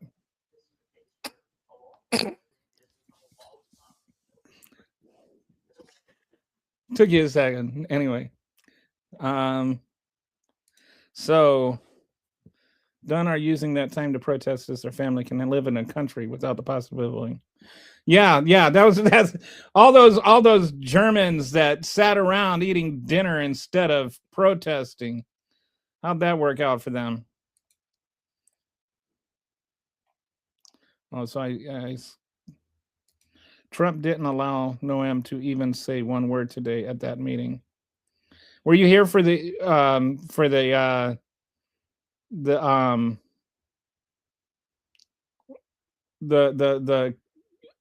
ballad of Kristi Noem, Brett?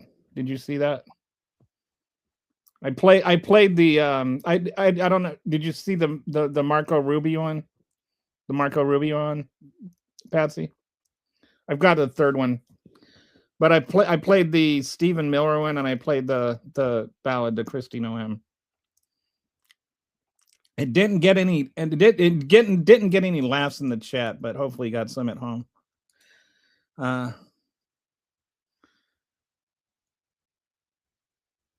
Love to get out of here, but the issue is that yeah. If everybody leaves, who's gonna stay and fight?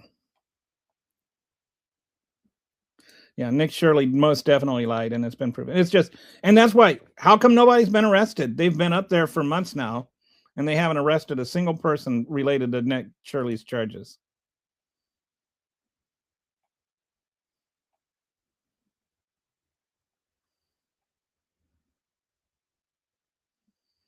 Nobbit was the top person of the fraud convicted. Yeah. The what's her name? The white woman, right? All right. So, but maybe I'm going to do this one. Well, I hope somebody likes this one. This is the new one. This is the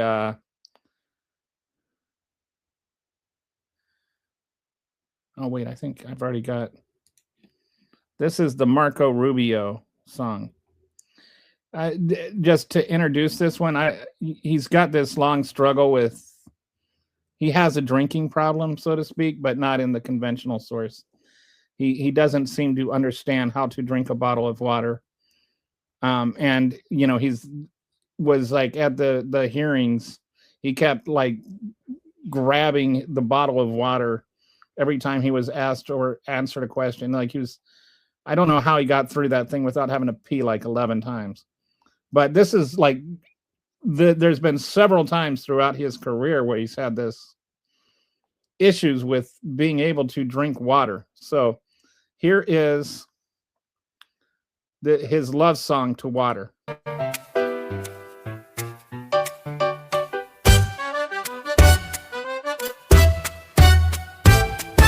The lights were bright, the cameras on. My moment came, I was so strong. Then halfway through my speech that night, I felt that feeling, throat so tight. I knew I shouldn't, I tried to wait, but there you were, you sealed my fate. I reached for you, the world went quiet. Now I'm a meme, there's no denying it. Water, oh water, I can't quit you.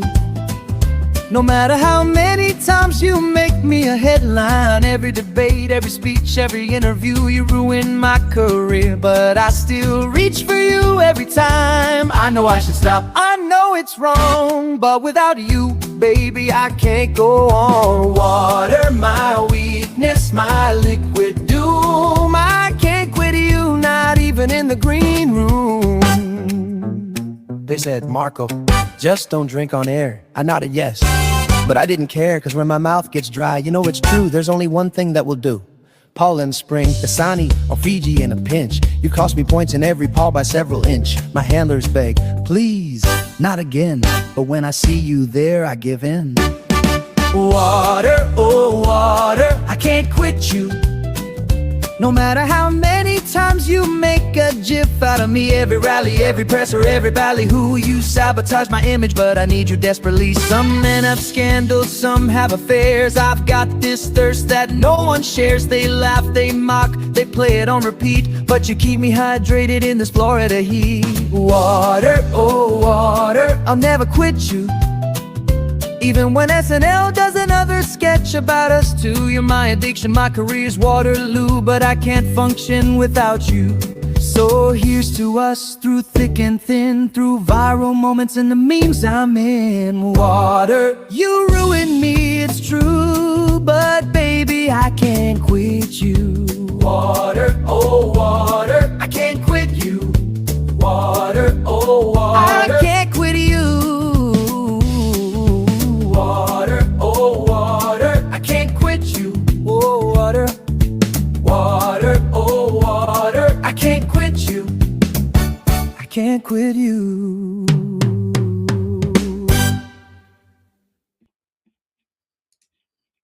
So Christopher is very upset that he keeps getting banned.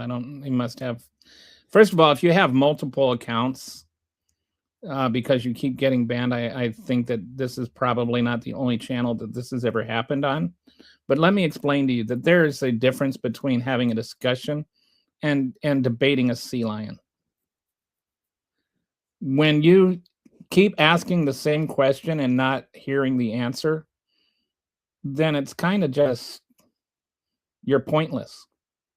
And you don't seem to, you're not worth the time and the energy, and you drain everybody in the conversation, in the chat.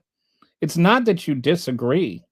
It's that you refuse to engage in honest, good faith debate. When you engage in good faith debate, if somebody answers your question, then you acknowledge that answer and you move forward in the conversation. You just want to sit there and keep spinning the tires and keep everybody entrenched where you're at. Well, you know, if that's your purpose here, then go do it somewhere else. Otherwise, Kitty will make sure that you do. But you know, if you want to actually have a debate, if you want to have conversations, we're up to that, but not to somebody just coming in and hijacking the channel.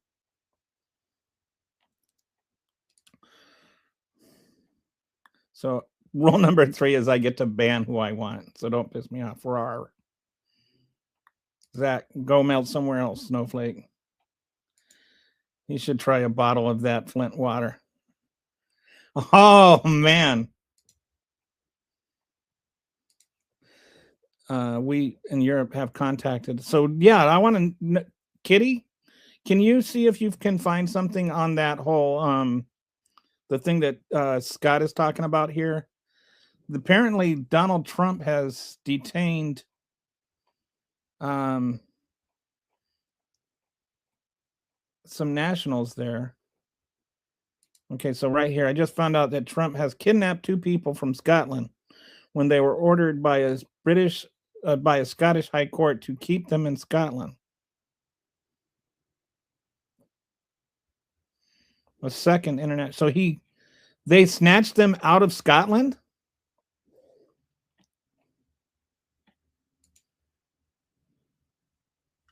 Okay, so we lost. So Kitty's got to step out for a bit. Okay, I'm going to look this up.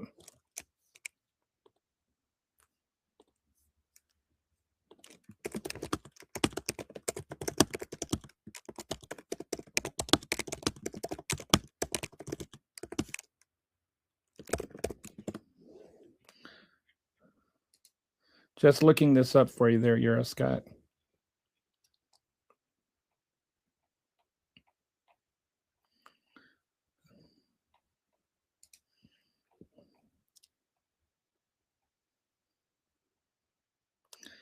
Yeah, you've only asked one thing and I answered it, and you never acknowledged it.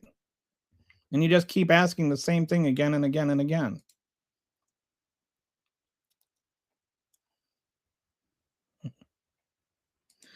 I'm making extra accounts to continue to comment on a person's life.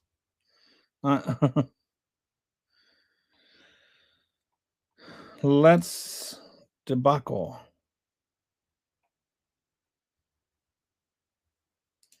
Okay, I think he is a number 2, but you know, you're entitled to your opinion. There's no point in debating people who think men can get pregnant. Okay. Then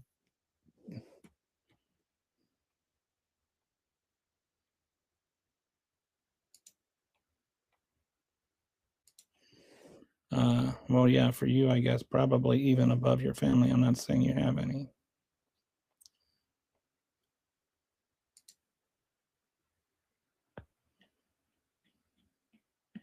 I'm sure he does. Okay. So, all right, let me share my screen here.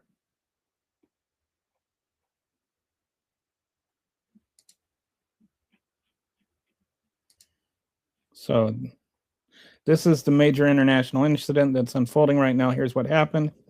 On January 7th, 2026, U.S. Coast Guard seized a Russian-flagged Venezuelan-linked oil tanker called the Marinara in international waters between Iceland and Scotland, then brought it into the UK territorial waters, Moray Firth, Scotland.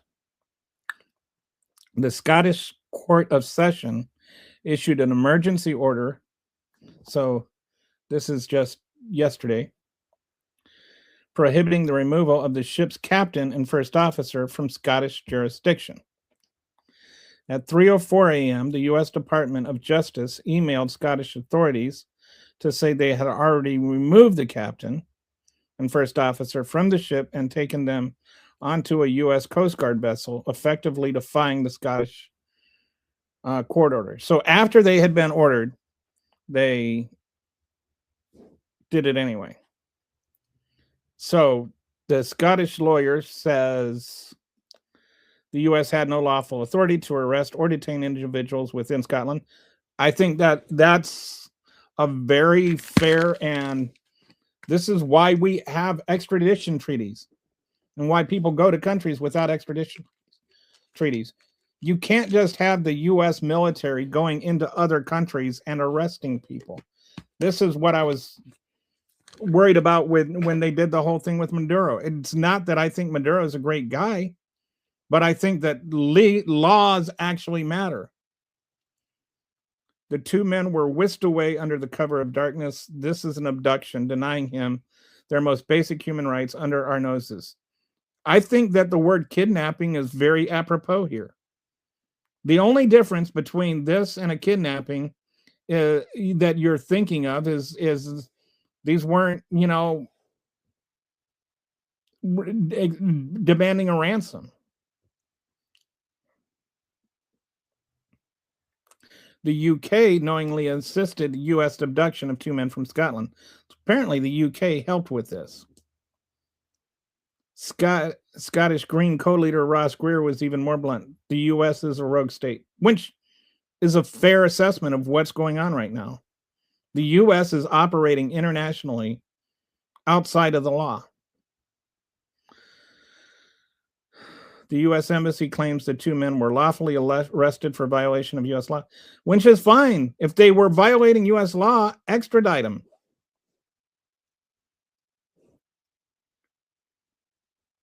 You cannot, you can't go into another country and arrest people for violating your laws while they're in their country. They say they're coordinating with the UK, but clearly did not respect the Scottish court order. Why this matters, this sets a precedent that the US can ignore UK court orders and remove people from the UK. Okay, so they're saying that they coordinated with the UK, but the Scottish court didn't. So that kind of contradicts what they're saying. This sets a precedent that the U.S. can ignore UK court orders and remove people from the UK jurisdiction at will. The Scottish Justice Secretary said they weren't even informed the tanker was being brought into Scottish waters in the first place. And now the U.S. has effectively violated Scottish sovereignty. It's another example of the Trump administration's might take right approach to international law.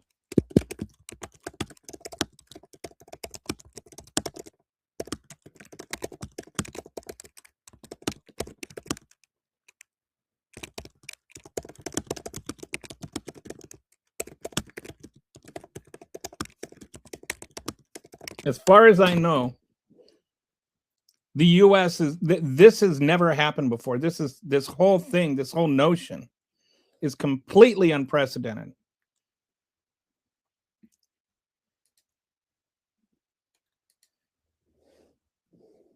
Let's look at some kidnap. Does this guy, I would say the guy does know the definition of it, and I would say that what Trump is doing meets the definition of it.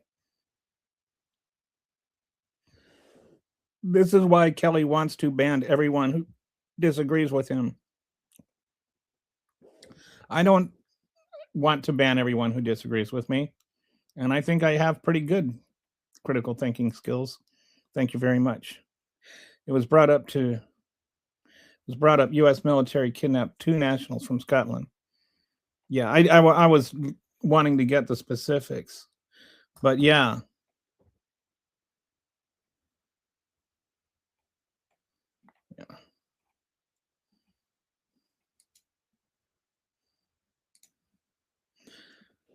The anti-trans stuff has no place on my channel.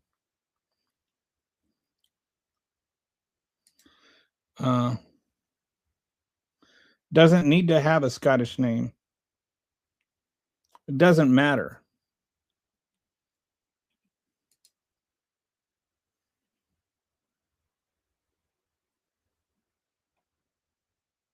I didn't say that people were getting dumber, Christopher. I said that test scores were going down, and they are. But that doesn't mean that they're illiterate, like you said.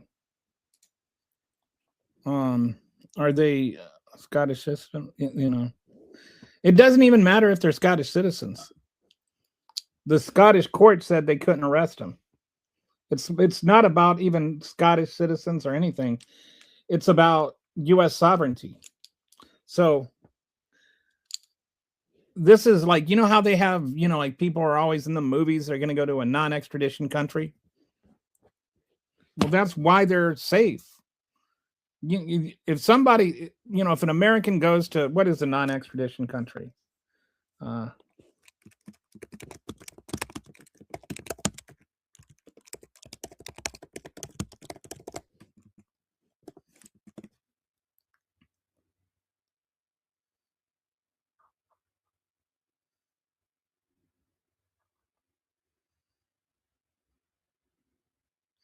Okay, other countries that do this. Adolf Eichmann in the 60s.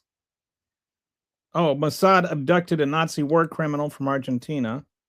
The UN Security Council condemned it, stating that it violated the UN Charter.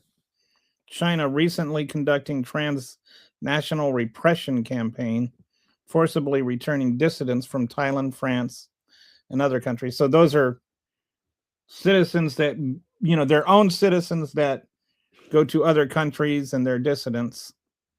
Russia limited mentions of similar operations.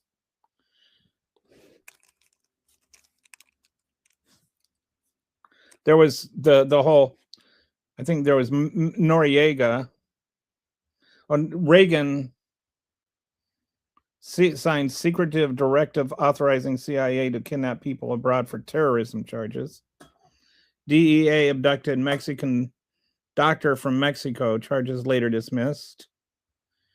Manuel Noriega, when that was a whole thing that they used to justify Maduro, but even that was very different in a lot of ways. It was a false equivalence there. Extraordinary rendition program. CIA rendered at least hundreds of people during war on terror. And so the U.S. is bad about it. But the Donald Trump is doing it for just people that were on boats. They must have been like the pilots of the boats or something. They weren't even committing crimes against America. They were just driving a boat that they say had embargoed oil on it. There's no point to just like sit there and run around calling everybody pedo.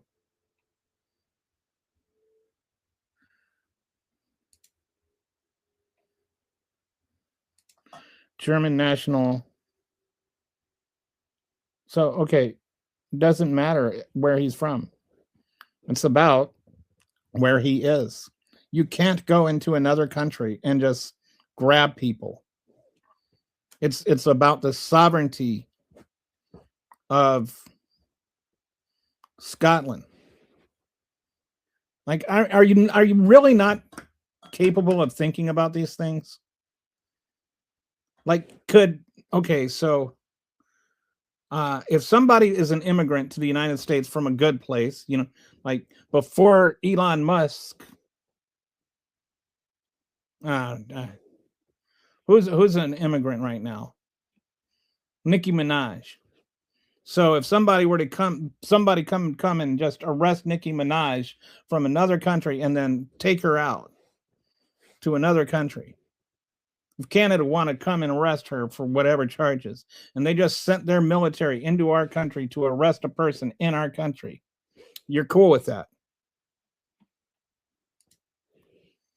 Their new Second Amendment slogan, "Don't tread on me unless you cover yourself in orange," and number 6, or wear mascara. What were the comments?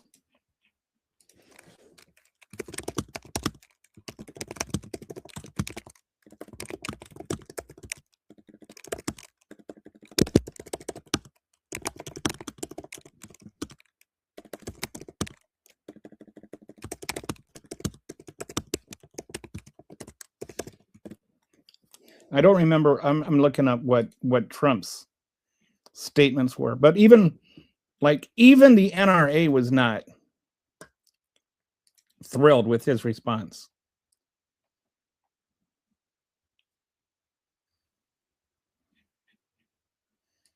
Okay. You can't have guns. You can't walk in with guns. You just can't. Can you imagine if Obama had said that? Listen, you can't walk in with guns. You can't do that. When asked if Preddy was a domestic terrorist, Trump said, "I haven't heard that, but certainly shouldn't have been carrying a gun."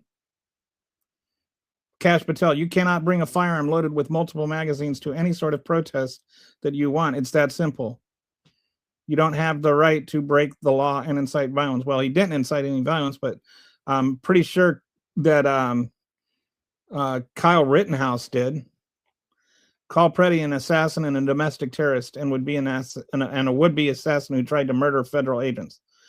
I guess he was going to think his bullets into people. Why the NRA and gun groups are upset. The NRA unequivocally believes that all law-abiding citizens have a right to keep and bear arms anywhere they have a legal right to be. The key facts: Preddy had a legal Minnesota concealed carry permit. Minnesota law is so permissive that licensed gun owners can even bring guns into the state capitol building. Video shows Preddy holding a cell phone, not a gun. He was helping a woman who had been pepper sprayed.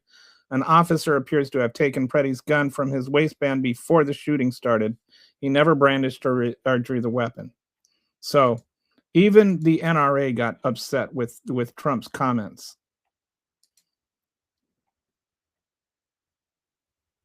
I don't know. If you can't see the broad and clear violations of American citizens' rights, I can't help you. We have treaties which we need to be used. Yes, there are extradition treaties for a reason. Because you can't just have every country going into any other country with their military, snatching people off the street and then leaving. That's just not the way that the world works. And it's not the way the world should work. Like, it shouldn't even be it is just unfathomable to me that anybody would take the other side of that conversation. If China's government came in here and said, "You broke a Chinese law, we're going to arrest you." Like, Maduro broke American laws, right? Apparently, he had never even stepped foot in America.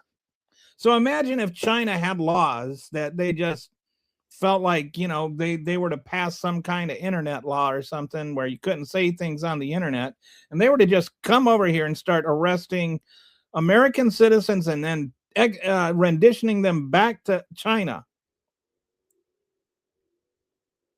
And they just sent their military in to arrest people that were breaking their laws. That is what we did. We sent our military in to arrest a citizen. I don't care about the president part or who won the election or whatever. We sent in our military to arrest a citizen of another country that had never even stepped foot in here, to bring him back to stand trial in America for breaking American laws. And some of those laws, even one of them was a gun law.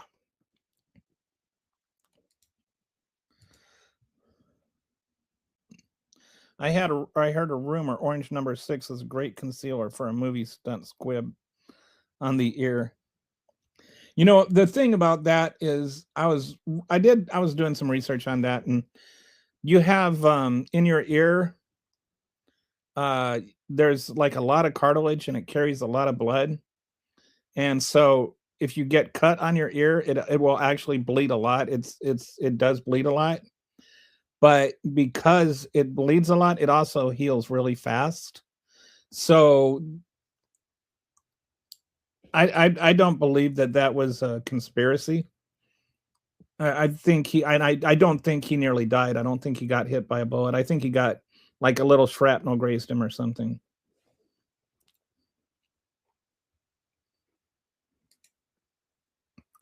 But that explains why it was so bloody and why it healed quickly. The ship previously known as Bella 1 was boarded south of Iceland.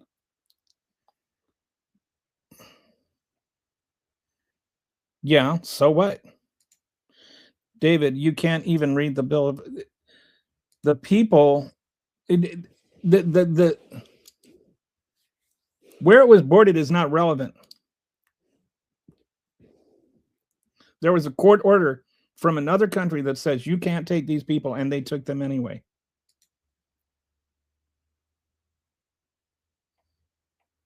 David, you can't even read the Bill of Rights, let alone understand it. No point in arguing with someone who wants to be persecuted. A lot of my friends want to come in and troll because they don't like your opinions, and I'm telling them not to. I'm helping you.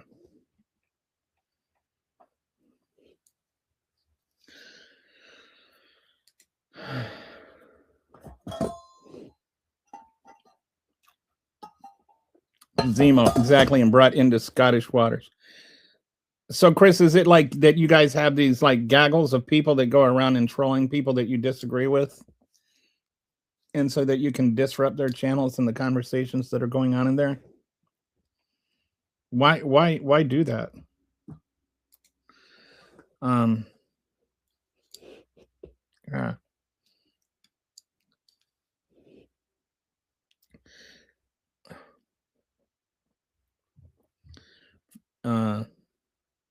Exactly, and brought into Scottish waters. U.S. military are guests in Scotland. We have our own laws and have to be respected. It is about national sovereignty. Other countries have it too.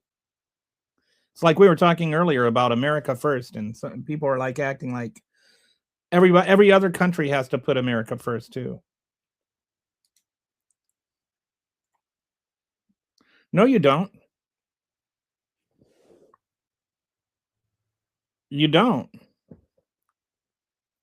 Like, what is your basis in law for saying that? There was a court order saying that the U.S. could not remove them.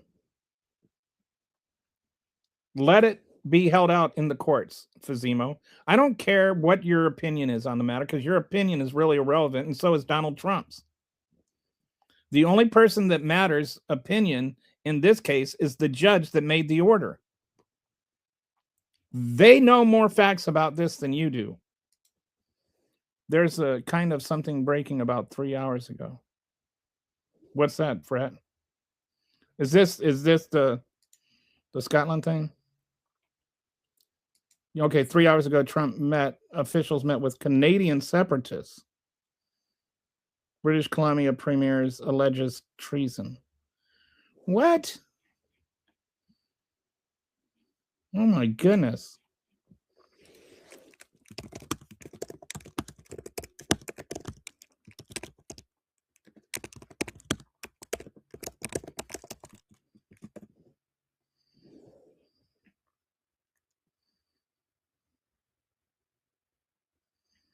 If that's true, he's supporting insurrection in another country. Trump administration officials have held secret meetings with Canadian separatists from the Alberta Prosperity Project, a fringe far-right group trying to break Alberta away from Canada. The meetings, who met very, very senior Trump administration officials from the State Department, met at least 3 times since April.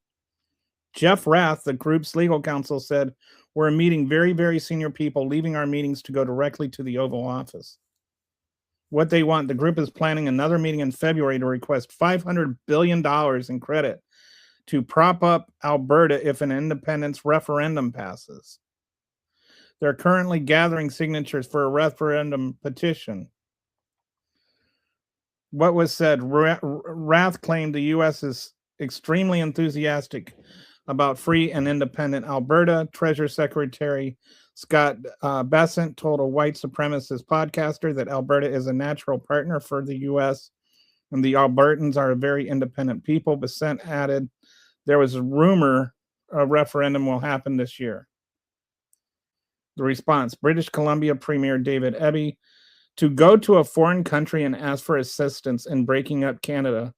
There's an old-fashioned word for that, and that word is treason. Can you imagine if Canada were to go to Minnesota right now and say, hey, how would you like to become a part of Canada? How do you think Trump would respond to that?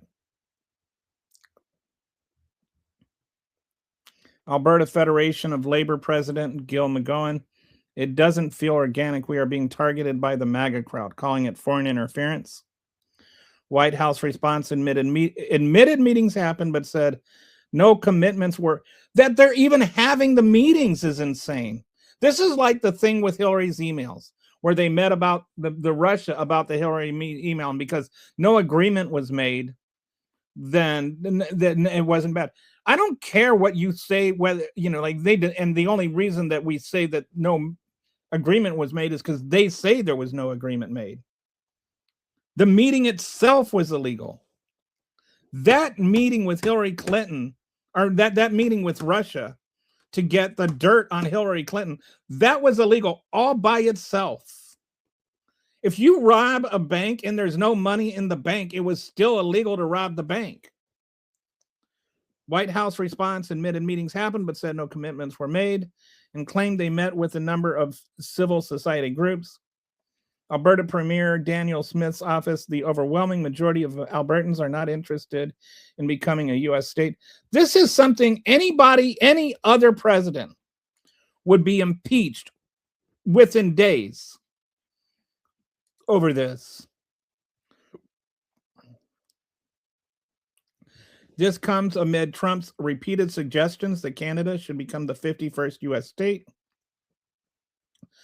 Trump has threatened 100% tariffs on Canada. He's threatening to acquire Greenland, which shares a maritime border with Canada. Recent polling shows only 3 in 10 Albertans would vote to secede from Canada. Under Canadian law, provinces cannot unilaterally secede. It would require a constitutional amendment. Canadian analysts say the U.S. is deliberately trying to destabilize Canada.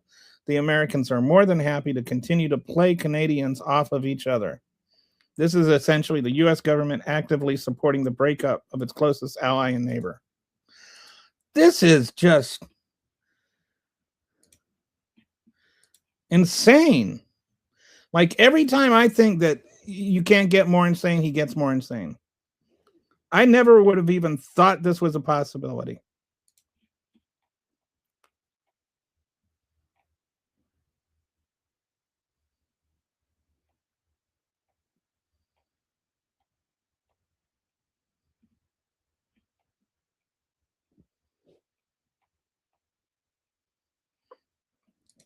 I never said he was a Scottish citizen, dude. And it doesn't matter whether he's a Scottish citizen. Trump is a known bisexual. He has engaged in with both men and women. His favorite song is the YMCA's. Well, and don't forget about Macho Man. If you can't comprehend the books, doesn't that make you somewhat illiterate, though? No, not the way that you were using it. Illiterate means you can't read and write.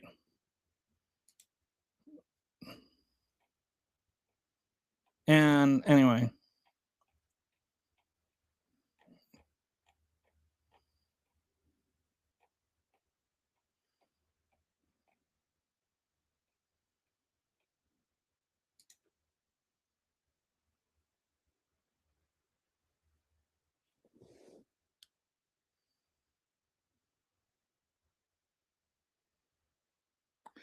Yeah, brother, I'll subscribe and put an alert. Well, thank you for any time you spend watching. I appreciate that. It looks like I got a few new subscribers. And if you're new here, and I've got to do this more often, go ahead and smash that subscribe button. Trump had ICE invade Ecuadorian consulate yesterday. What? Oh, wow. He even... That's considered like Ecuadorian country, Ecuadorian soil. I did not know that. Let me check on that one.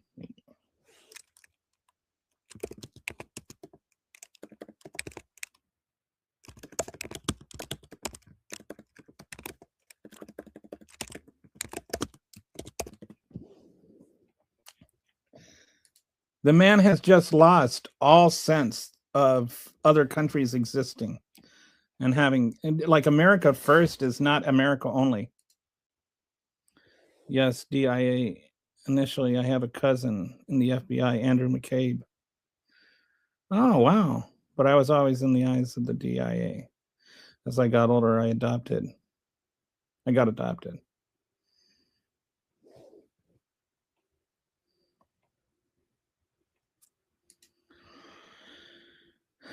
At least we won't see ICE at the Super Bowl. That was squashed. Not unless it's in your drink.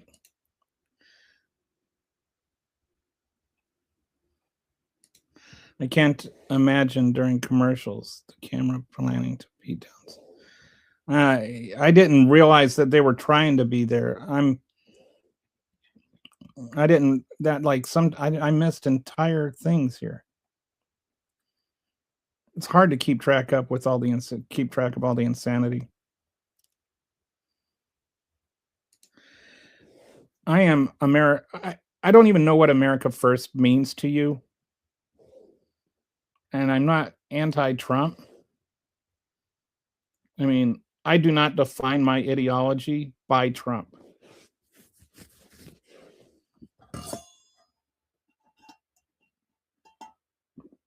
I believe the same things I believed before Trump came along.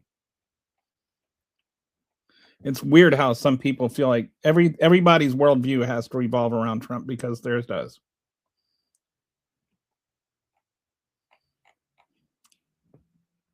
Okay.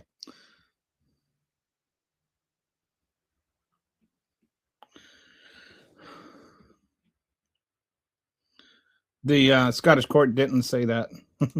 All right, so let's go on to, he says this, Scottish court said it was fine, but according to what I just read, that's not true. All right, so let's now look at what's going on with Fulton County. So on Wednesday, January 28th, execution of a search warrant at Fulton County Election Operations Center. All physical ballots from the 2020 election were seized. Tabulator tapes from every voting machine, ballot images from the original count, and complete voter rolls. The warrant cites potential violations of laws related to defrauding voters of a fair election process and retention of election records. There's no indication of anything that there was ever any fraud by anyone. All that happened is you had to like bundle the ballots and wrap them in tape, and then the tabulator tape, the poll worker that wraps the tape around there is supposed to sign it. For 350,000 ballots, the person that was supposed to sign it forgot to sign it. That does not mean that the ballots weren't voted. It's just when they count them, they wrap them in tape and put the thing around them. It doesn't change. Like if you put 100 ballots in a thing and then you wrap the tape around it and then sign the tape, there's 100 ballots there, whether you sign the name or not. I don't know how many ballots, per tape bundle or how many times the name wasn't signed or whatever, but it has absolutely no effect on how many ballots there were. And they did 2 recounts that confirmed the election results were the same. If there was some something nefarious going on with forgetting to sign the ballots, the ballot tape, then that would have been caught in the second recount and the third recount. So this is like nothing. And it's not even like there's not a law that you have to sign it. It's a policy on how they do it. It's just an internal policy. So there's not even like any real crime that is being alleged. And the people that were served the warrant weren't able to look at the warrant and see what the supposed crime was. So there's still no crime actually specified.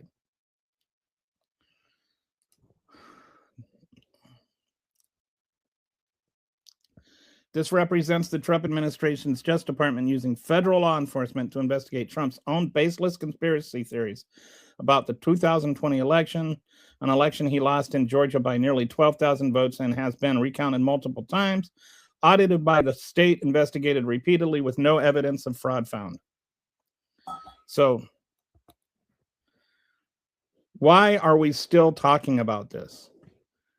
And there was a key in there. The whole, they got the voting polls, right? That they got the voting rolls. What did they want in Minnesota? They want the voting rolls. What did they want in California? They want the voting rolls. What did they want in Georgia? The voting rolls. What do they want in Illinois? The voting rolls. They keep wanting the voting rolls. It's really important that we don't have the federal government operating the federal voting rolls. It's funny that the same people that are all against having a national registry for guns all of a sudden want a national registry for voting rolls. There's no indication that anybody committed any voter fraud. There's an indication that Trump wants to commit voter fraud. Donald Trump wants to steal the 2026 midterm elections. That's what this is all about. Well, who says it's the biggest part of their job? I mean, it's signing a piece of tape.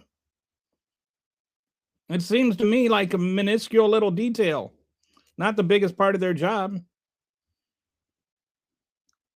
And it's not even a job. A lot of these people are just doing it volunteer. It's not paid. And again, it's not fraud. What is the fraud? Where is the fraud? What's being obtained by this so-called fraud?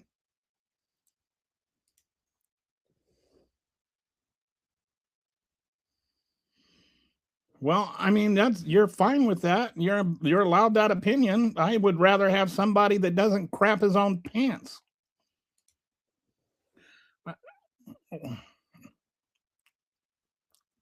I don't even understand why they bothered to take the ballots. Any other day of the week, they would just make a statement that it was rigged and run with that. Yeah, and then there was like, for some reason, Tulsi Gabbard, who had no business at all being there. There's not a single actual reason that Tulsi Gabbard needs to be there, but she was there and she was sitting all by herself with the ballots for a couple of hours or something. And like, why? I mean, this administration has shown it does not care about the law at all. It's just operating completely outside of national law and international law at this point. It's literally killing people. And I'm not just talking about the ones in Minnesota.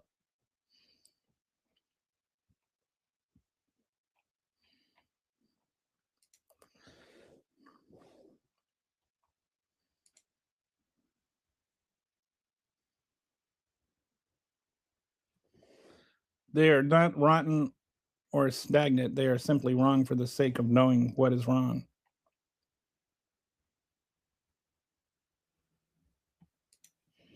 Yeah, that doesn't, see, somebody made a mistake. Yes.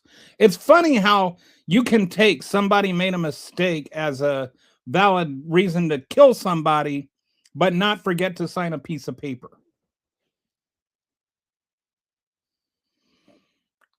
But here's the issue.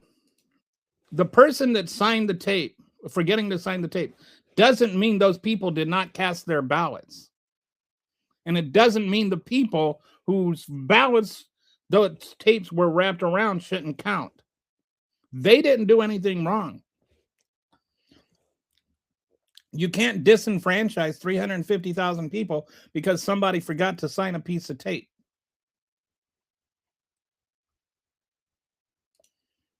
It's if it's fraud, but what's the fraud? What's the fraud? What's gained by doing that? What was gained?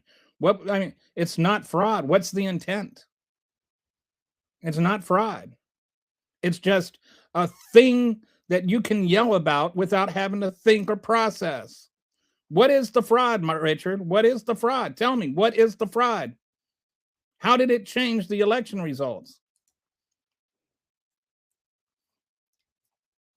He's been told by numerous courts that no fraud was found, but that's not good enough. Nope, not for him.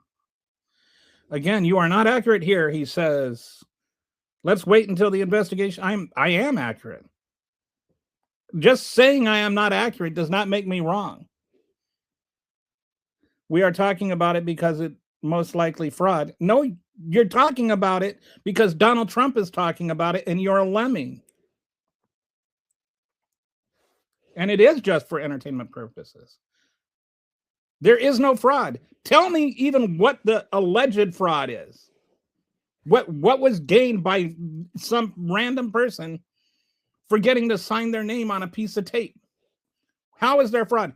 How come the two hand recounts came up with the same results, Boxer?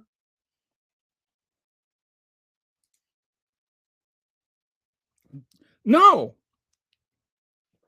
Because you're acting like they will take the actual reality and accept that. What I am concerned about, Roman, is that I shouldn't have to have anything to worry about. But these people are manufacturing stuff. These people are above the law.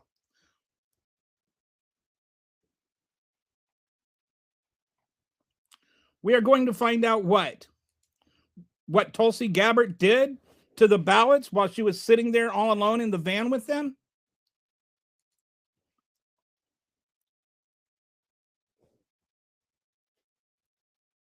That's a weird thing to say. There were a whole bunch that had signatures on them. There are laws in blue states. I don't even know what that means.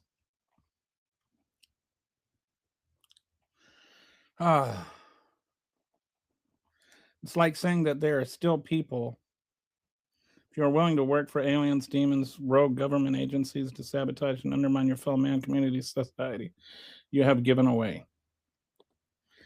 What do they mean, Boxer? What do the signatures mean?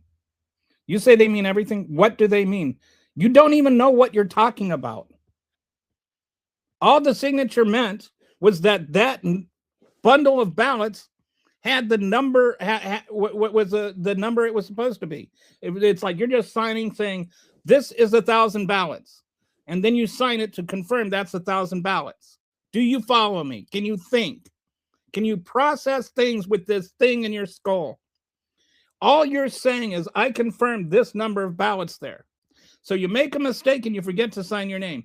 The next time when it's recounted and somebody says, yep, there's 1,000 ballots there, then that mistake is covered. Why should all those people that were in that ballot, that had their votes, their legally cast votes in that ballot, have their votes discounted because somebody forgot to sign their name?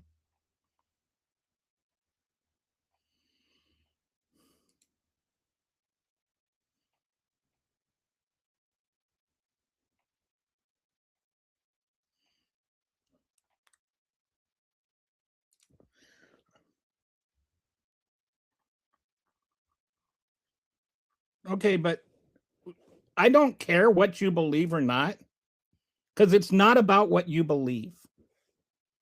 It's about reality existing. All right? You're sitting there telling me that Donald Trump is a genius, but that doesn't make him any more or less smart than me saying he's got dementia. All right? And it's not about Joe Biden. It is about whether or not the ballots actually exist. That is all it's about. Those ballots exist. Those ballots were counted 3 separate times. That one of those times somebody forgot to sign a name saying that this number of ballots was there does not change how many ballots were there. When you can come to me, any of you weirdos, when you can explain to me how the ballots were changed, we can have a conversation. But until then, I'm just ignoring your comments about this because they're all so stupid that they don't deserve any more conversation. I've already answered the questions. There's always, there's something going on, but it's part of the Patriot Act. I don't, that must be a different conversation.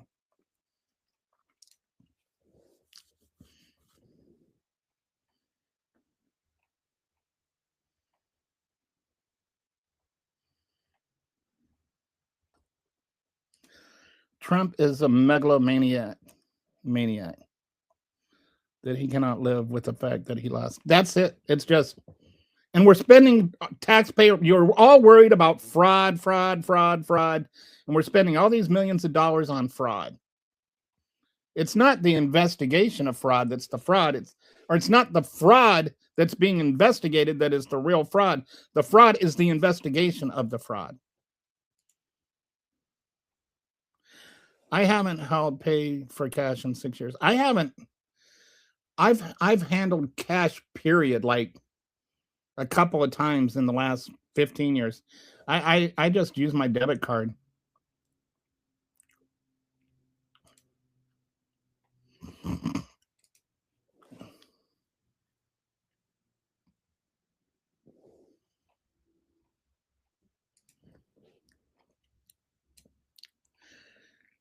Dude, Georgia is a Republican state.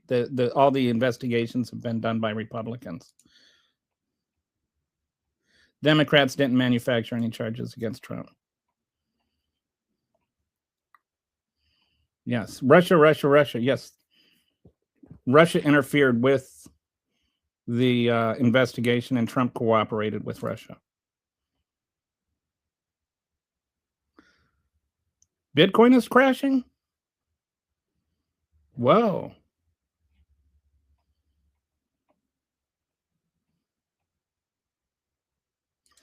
Some laws, nobody's trying to rig the elections other than Trump. All right, we've already been through this.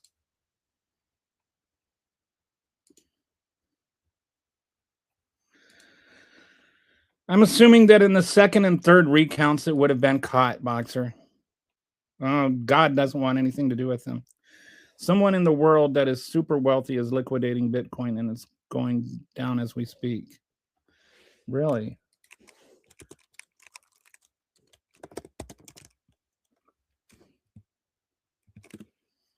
Wow. So it started off. It's down almost $5,000 today. Over 5%. Wow. That is something here.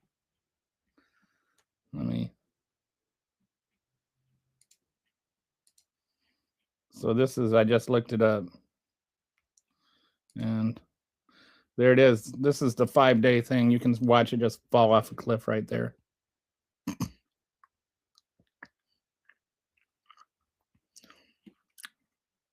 Wonder if somebody's paying for a pardon. I wonder what pardon's going to get announced tomorrow, Brett.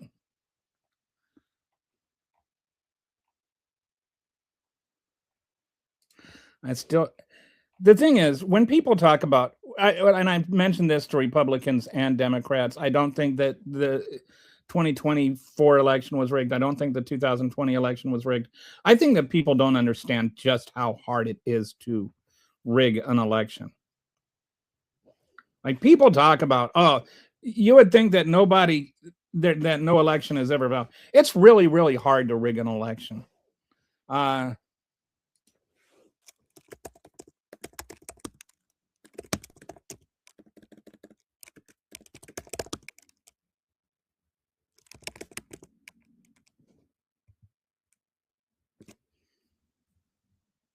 So this is they have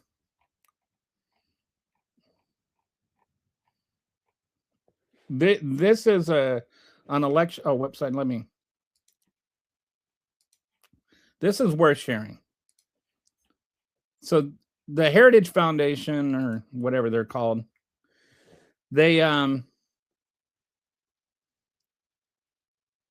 came out with this map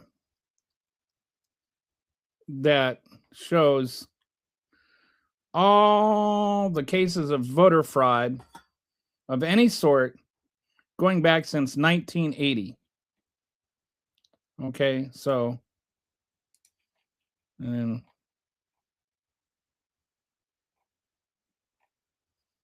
where's okay, explore the data. All right. So since 1982, I'm sorry.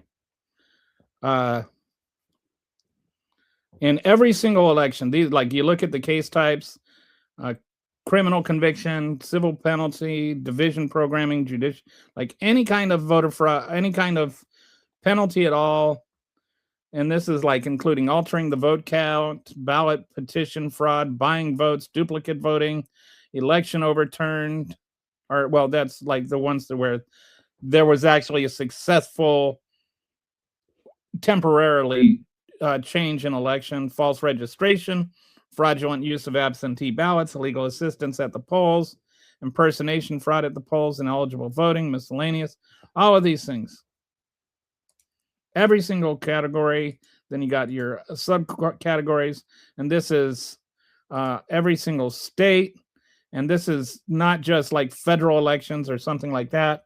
Most of these, if you start going through the data, which I fell down that rabbit hole one time, you know, like there's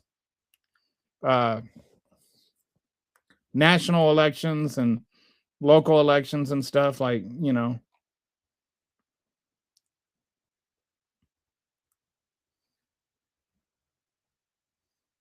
And some of these, you know, like they're multiple things lumped together. But anyway, so this is like school board elections, city council elections, primary elections, anybody at all that has been busted for any kind of voter fraud for anything at all in the last 43 years, and there's 1,620. So 1,620 over 43, so that's about 38 per year. And there are, I don't know how many, when you start looking at all that, there's got to be over 1 billion votes, right? Just how many votes have been cast since 19 whatever. And then let's look here at the ones that let's look at the one election overturned.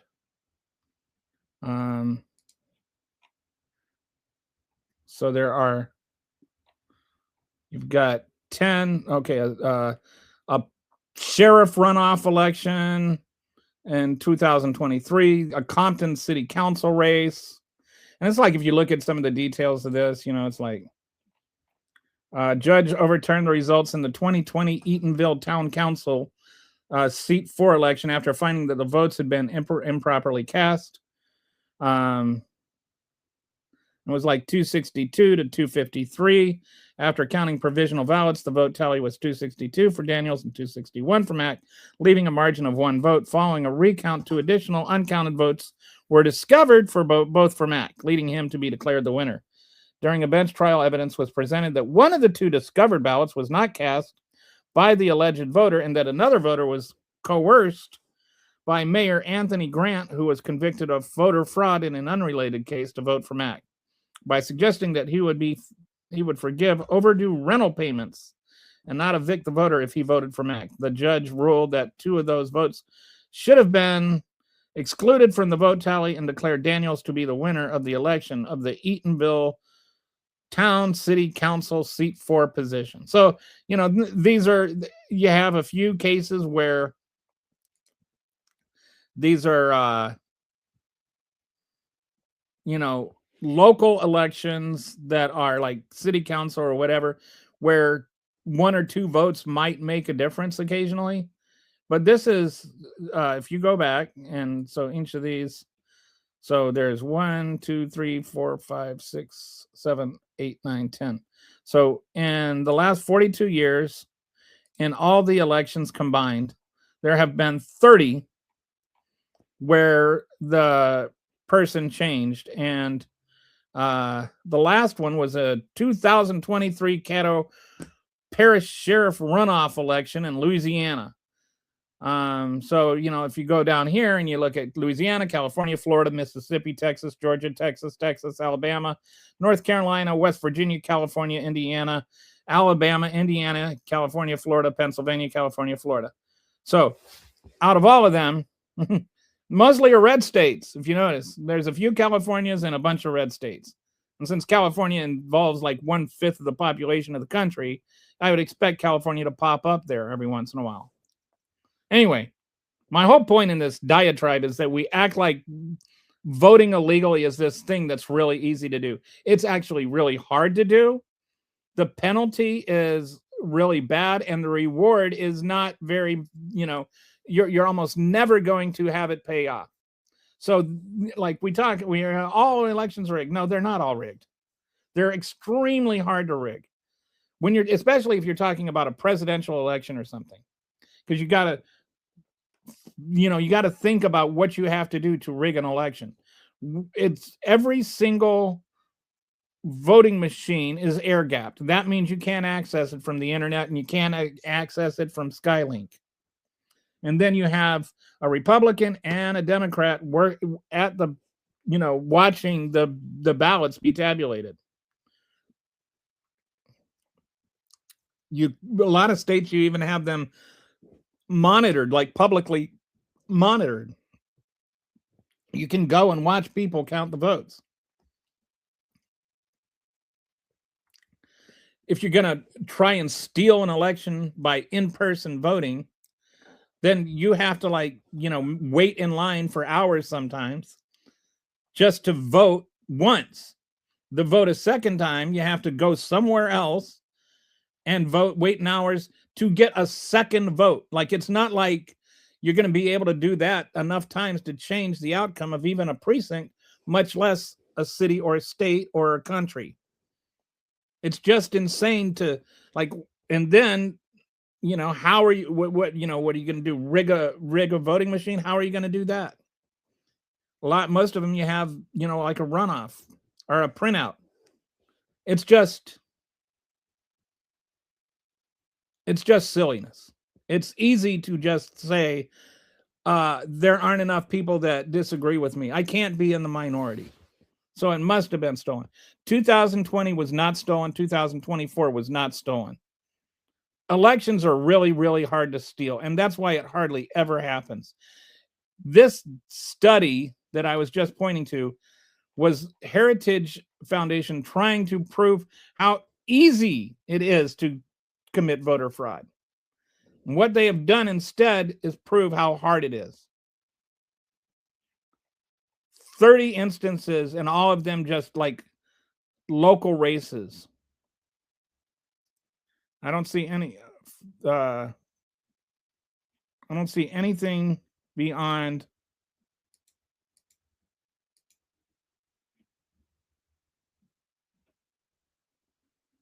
I don't see here anything that's more than. Okay, Georgia's 28th House District. That's probably the biggest one on here. This is Georgia's 28th House District, not the House of Representatives, but the Georgia 28th House. Because out-of-district voters submitted ballots. Some voters moved out of the district between the first and second runoff elections. And there was at least one instance of duplicate voting, though individuals were not prosecuted. This northeastern Georgia district faced 3 elections in the same year between the same Republican candidates. No Democrats ran. In the end, the incumbent lost to challenger Chris Oren. That's kind of funny. Because I bet some people were like, see, oh, it's Georgia. And then it turned out that the whole thing was between, there was no fraud and just apparently confusion in having so many elections in the same year. Anyway, I think you get my point. It's not easy to steal an election. I still cannot condone Gavin Newsom's policies, but I don't run in California. I like the state and wanted to live there. I give it a honest effort, and then they had a better plan.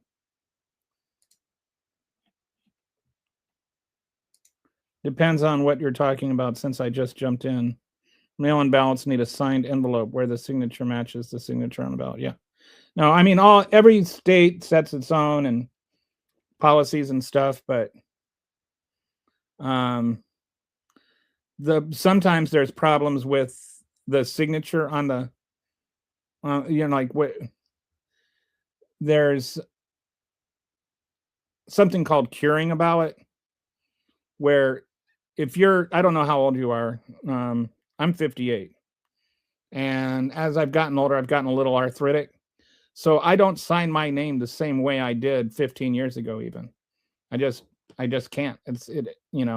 My finger muscles just don't work the same way, or whatever. I just can't write the same, and so my signature still looks kind of the same, but it looks a little different. So I don't know if, and I don't even remember what. And then the other thing is, I have two ways of signing my name. Like, not everybody signs their name the same way every single time.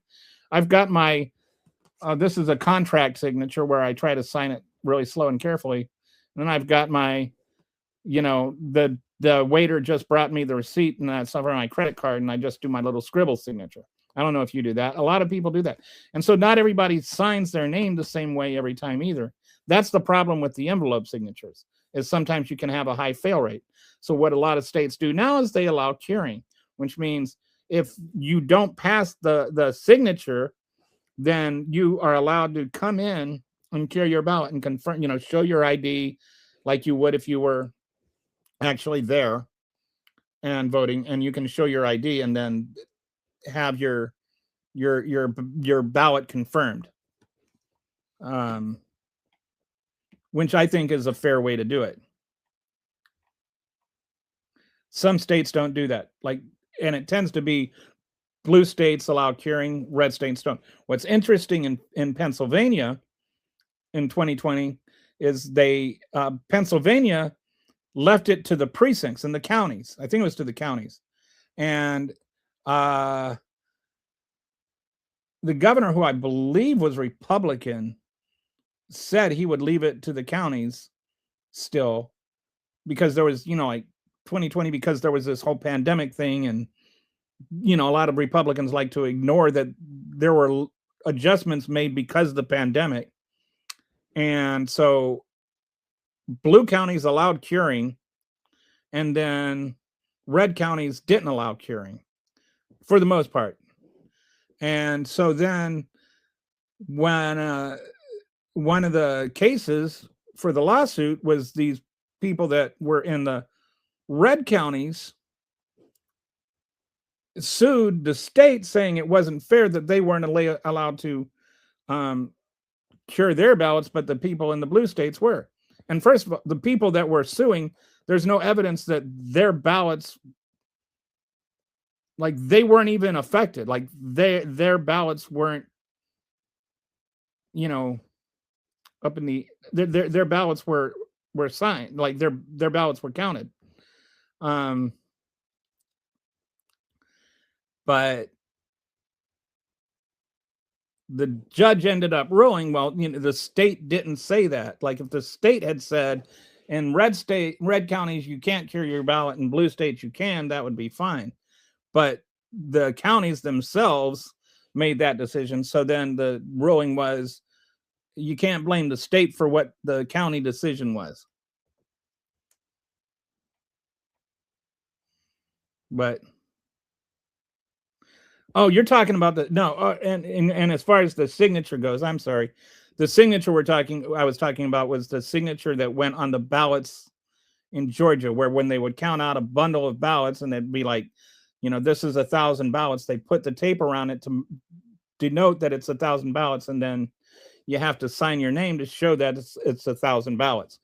Somebody forgot to sign their name sometimes, and so then there were 350,000 ballots that had the tape that wasn't the tabulation tape, that didn't have signatures on it. It doesn't mean the ballots weren't there. It just means that they didn't put their signature on the thing. And if there were mistakes or any kind of fraud involved in that, then it would have been caught in the recounts.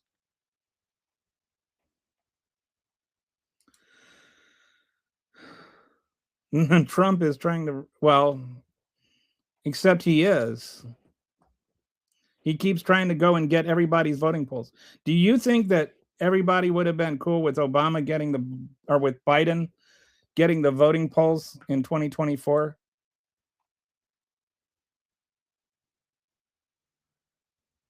Mm, 20 million votes didn't go anywhere.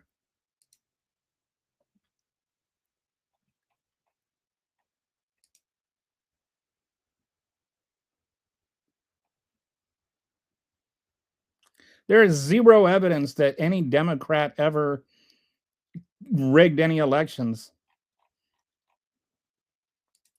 All right.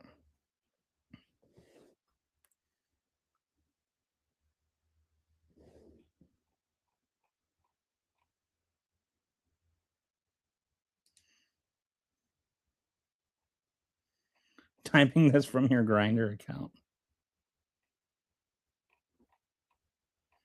All right, so just scrolling down a little bit. I think people do support the progressive agenda. If you look at, most of the things, on most policies, people actually tend to agree with the liberals. There is no Minnesota daycare scandal. There's other Minnesota scandals that were prosecuted. The Minnesota daycare scandal has just been debunked. Anyway, you're a conspiracy theorist nut job. I'm not going to spend a lot of time on you. Have you heard of the organizing? Have you heard of the Organizing Election Truth Alliance? They are doing a lot of in-depth investigations. I can look at it, but I'll Google it and see what I can find.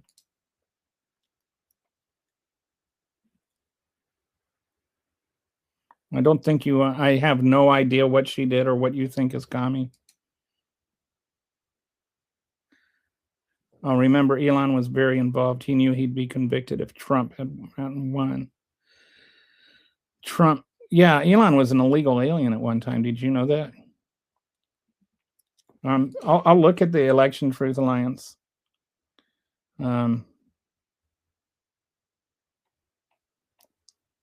I just, in general, like I said, it's voting fraud is really, really hard to do. It is very low reward and very high risk. Like your chances of succeeding are almost zero. And your chances of going to jail if you get caught are extremely high. Hey there. Welcome home, Kitty.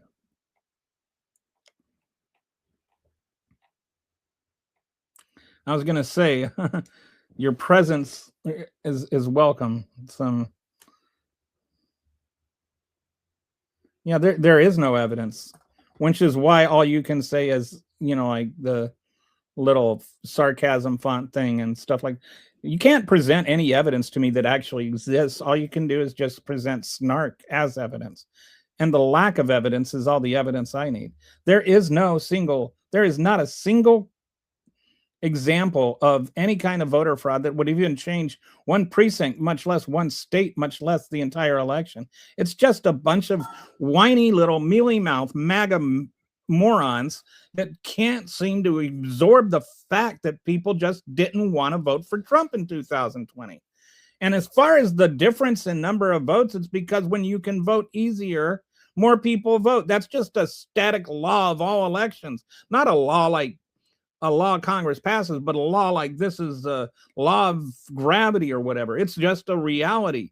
When you make it easier for people to vote, more people vote because it is easier. Not vote illegally, just vote, period. I think every single state should just have every registered voter gets mailed their ballot. And then you fill it out and send it back in. Why does it have to be so complicated? I mean, sure, prove you are who you are. You can find all kinds of ways to do that. We do two-factor authorization and stuff all the time. I'm sure with all the brilliant tech heads advising Trump, somebody could figure out a way to make sure that this is ironclad. and it's not like there's that much voter fraud that's mail-in voter fraud either. Here, let me see if this.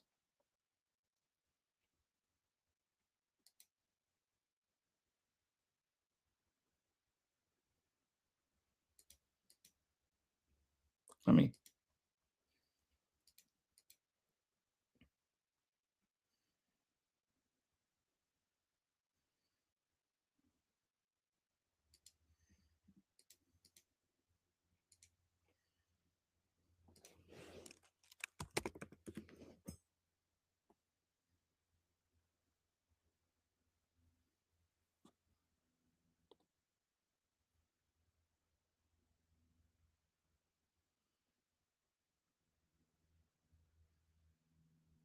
Yeah, so that.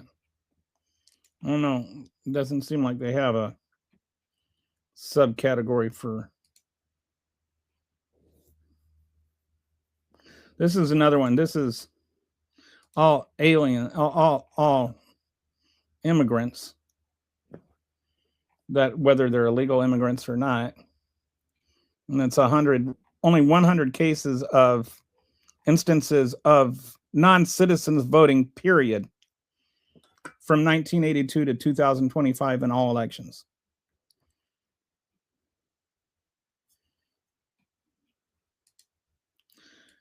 And what else is interesting is if you go and you look at the details of this, as I have, there's not one instance of an illegal alien voting illegally that would have been prevented by things like the SAVE Act or voter ID, because they all had their own fake IDs. That's how they went and voted.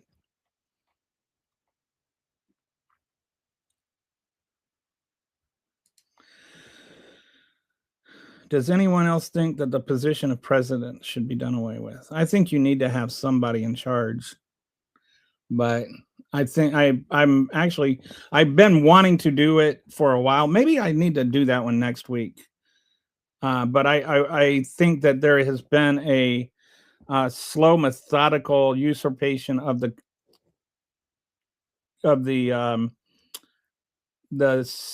First Amendment powers by the Article 1 powers by the president.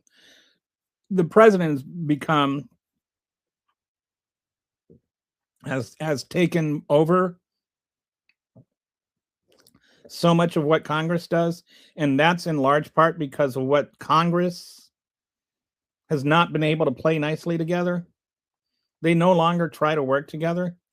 And from like the 60s, 70s, and 80s, pretty much almost the entire time, there was like a few years gap, one or the other, but both houses of Congress were run by the Democrats, and the White House was occupied by the Republicans, like from Roosevelt all the way up through Bush.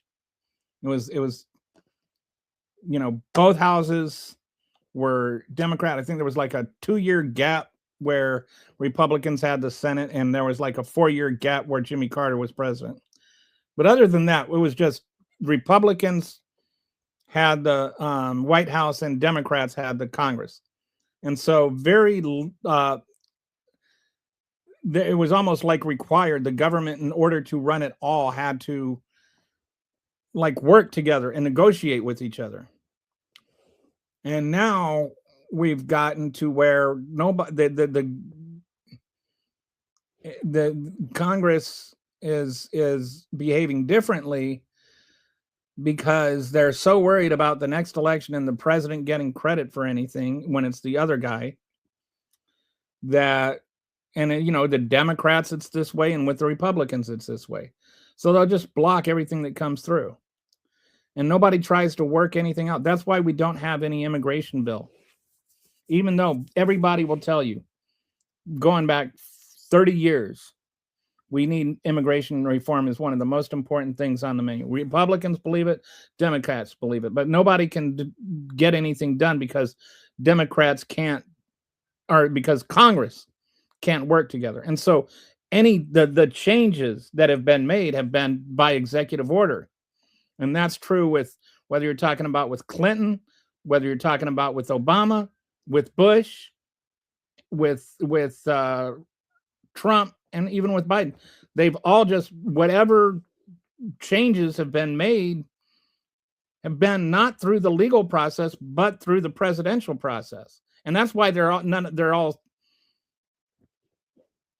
just, none of them are stick. Like the asylum laws. Republicans want to complain about Joe Biden enforcing the asylum laws, but they are asylum laws. And Donald Trump has just decided all by himself that they don't exist anymore.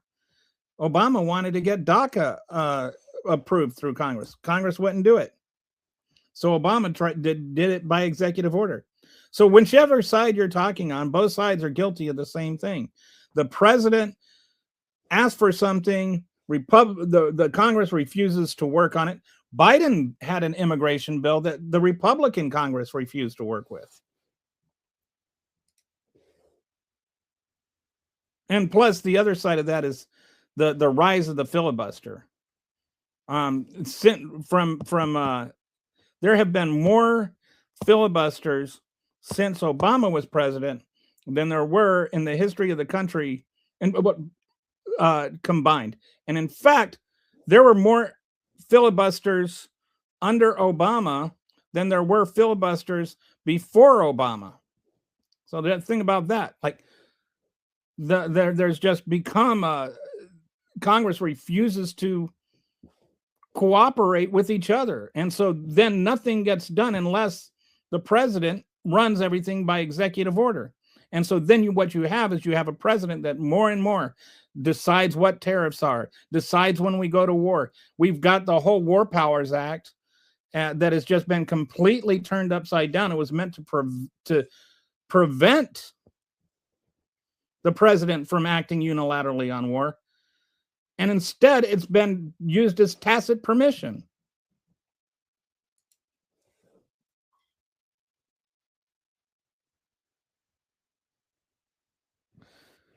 Okay.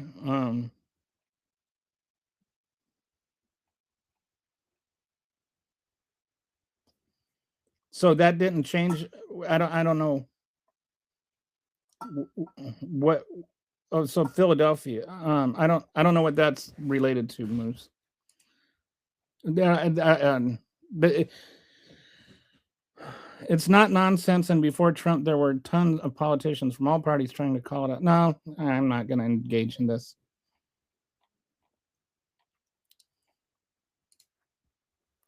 Boy, both kitties came back at the same time.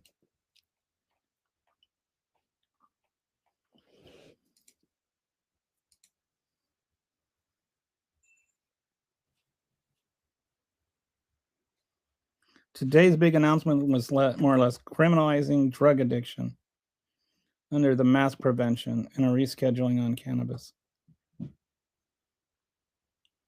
I haven't. What is that about, Kitty? Can you post, or do you have a link already?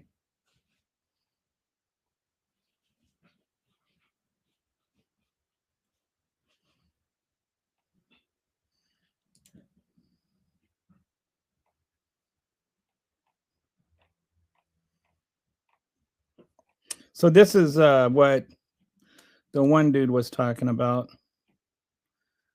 Let me. Kitty's got me. Okay, so expelled former Democratic Congressman Michael Ozzie Myers has been sentenced to 30 months in prison for federal election fraud dating back to 2014. The Justice Department said Tuesday and was immediately taken into custody. Myers pleaded guilty in June to conspiracy to deprive voters of civil rights, blah, blah, blah, blah. So he was voting illegally. Oh, prosecutors said some of the candidates were running to be judges and hired Myers, who would use portions of consulting fees. So he was expelled from Congress in 1980. Served time in prison after taking bribes from an undercover officer.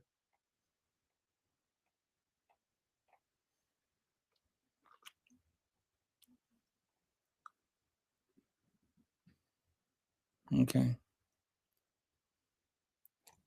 So he's already did.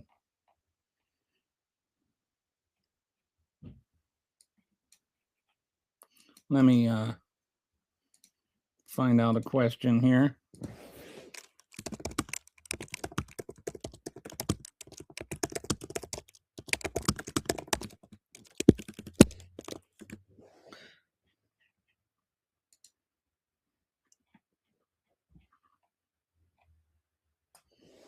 But this kind of also just proves my point that, you know, it's high risk, low reward, right?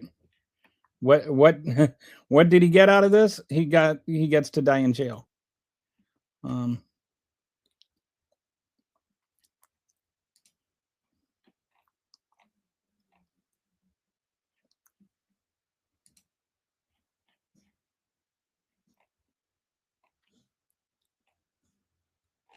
Wow, you have been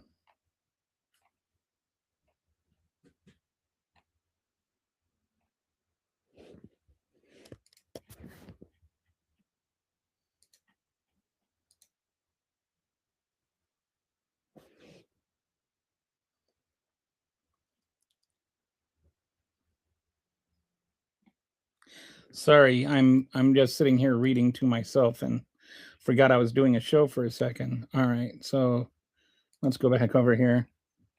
The fraud, Michael, expelled after Abscam. Oh, this is going back to the Abscam bribery in the 80s. The scheme, Myers worked as a political consultant for judicial and other candidates. He bribed elections. Number of fraudulent votes added 2014, 27, 2015, 40, and 2016, 46. Did they change any elections? No. When U.S. Attorney William McSwain announced the initial charges in 2020, he did not say whether the alleged vote tampering.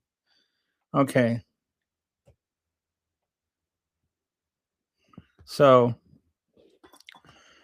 this kind of like proves my point, right? He ended up in jail. He didn't change anything. Somebody's trying to point, you know, like because he was a Democrat in 1980, somehow trying to make it seem like the Democrats are like all pro fraud or whatever. But this is, you know, guy tried to commit fraud. He got busted and now he's going to jail. Fine. I'm not saying nobody tries. I'm just saying that, you know, succeeding is extremely rare. And that in the, like I said, there's been over 1,000 cases in 43 years. There's been over 1,000 cases. And they have not gone well.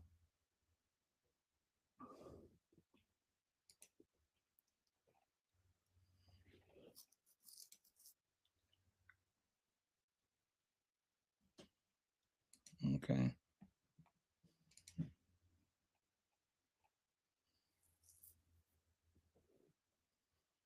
No, King's date is March 28th. Okay. All right. So this is the other thing that Kitty's bringing up is there's this, boy, this is like live news with Kelly right now. I like 3 different things have broken since I started the podcast today. So where'd that go? So Kitty is summarizing this as saying, all right, so saying that basically drug addiction is illegal now. Here is a clear summary of President Trump's executive actions related to drug addiction and substance abuse. I wonder if Bobby Kennedy has weighed in on this. President Trump, I wonder if Donald Trump Jr. is going to be affected by this. He was in there with him while he signed this. He was all about it. Freaking loved it. They're trying to spout it as this big positive thing for drug addiction when really it's not. It's another way they're going to weaponize putting dissents in jail. Yeah, well, creating you know, some slave labor. they need to fill those jails that they're building for illegal immigrants. President Trump recently signed an executive order described as coordinating a national response to drug addiction and substance abuse, called it the Great American Recovery Initiative. It directs federal agencies to work together on prevention, treatment, and recovery programs for people struggling with addiction. Didn't Joe Biden already do that? Like he brought down overdoses like 25% in his last year. The goal is to create a whole of government push improving access to treatment and support while aligning federal resources to address substance use disorders. Okay, I've got to say, just reading through all this and not knowing what the details are, I don't have any problem with any of that. Ending crime and disorder. This might be the part where you're talking about. This EO included drug-related directives aimed at shifting federal funding and policy on drug addictions. Redirect substance use prevention and treatment grants towards programs the administration considers evidence-based. So how are they going to be like this right here? Directs federal agencies to work together on prevention, and then redirect substance abuse prevention and treatment grants towards program. That seems to be an outright conflict right there. Anyway, I think of the little meme thing where the guy's trying to put the square pegs in the round holes, the little troll guy. Excludes federal grants for harm reduction strategies. So clarify for me, does the federal, are federal grants for harm reduction strategies being excluded, or are They're getting rid of them. they're getting, so You this is cannot use harm reduction techniques, because harm reduction techniques are things like clean needles. So, and supervised and Narcan. and Narcan. That type of Critically, it thing. undermines established public health harm. Yeah, that. Oh, there's fentanyl designated as a weapon of mass. It's getting better. Why? Why do we have to have stupid people running our country?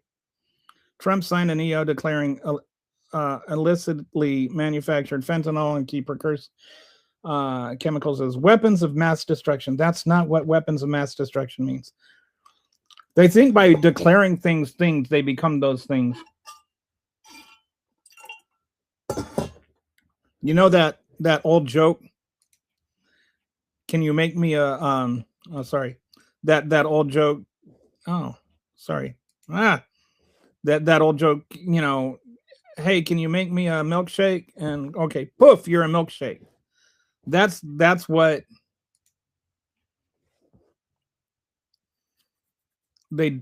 poof, you're a terrorist organization. Poof. You're a weapon of mass destruction. Fentanyl is not a weapon. What are you going to throw it at people? This escalates how the government treats fentanyl trafficking, mobilizing national security tools for criminal charges, and instructs the Attorney General and other departments to pursue more aggressive legal and enforcement actions against supply and trafficking. Except it's not a weapon. Although not strictly marijuana rescheduling order, although not strictly about addiction treatment, Trump also signed an EO reclassifying marijuana from the strictest federal control category, Schedule 1, to a category recognizing some medical use. This is aimed at easing research barriers and expanding potential medical applications. It doesn't legalize recreational use, but changes how the federal government regulates cannabis. Honestly, it just needs to be legalized. What these EOs do, big picture, Great American Recovery Initiative, coordinates federal response to drug addiction prevention, funds only certain addiction programs and bars federal support for harm reduction sites, treats fentanyl trafficking as a national security threat. That's not going to, I don't know how he thinks that is going to help anybody. And I mean, isn't the last time I checked, isn't RFK Jr. a heroin addict? Oh, so you're big. Anyway. Well, that's horrible.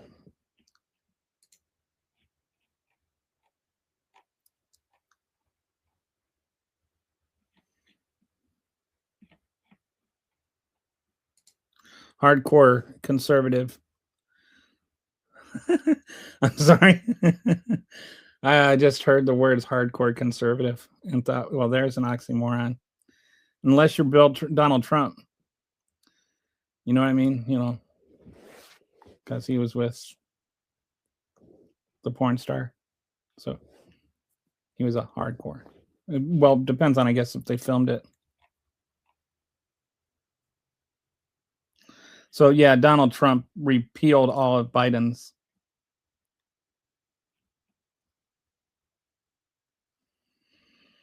Oh, well. Yes. Oh, I got, what happened?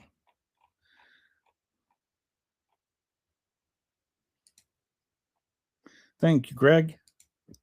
Democrat. Oh, I forgot to finish reading your comment. Said there was nothing in any state. Oh, in terms of voter fraud. I mean, it happens very rarely, mostly at the local level.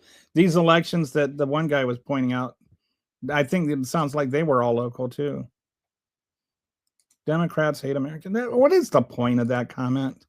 You know how Trump is so against the protests in Minnesota?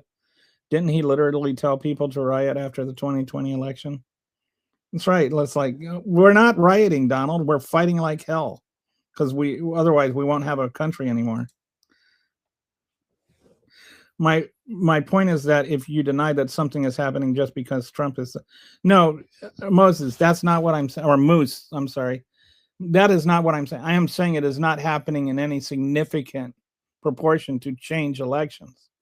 And I'm not saying it just because Trump says it's happening, because I'm also saying it's not true that Trump stole the election. I'm not just having it one way or the other. I am saying that there is very, very, and as I went and showed you, very, very few cases where people have overturned elections, especially any elections of consequence, by vote stealing. And when you look at out of the billions of votes cast over the last 43 years, and you're talking, that database includes mayor elections, city council elections, school board elections, primary elections, basically every single election in the entire country in the last 43 years. Okay, so let me just let me check. Okay, how many votes have been cast for president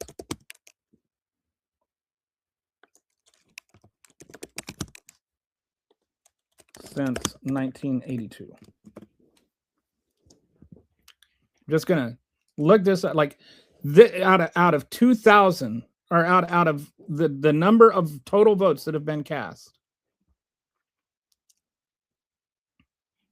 Let me check something here.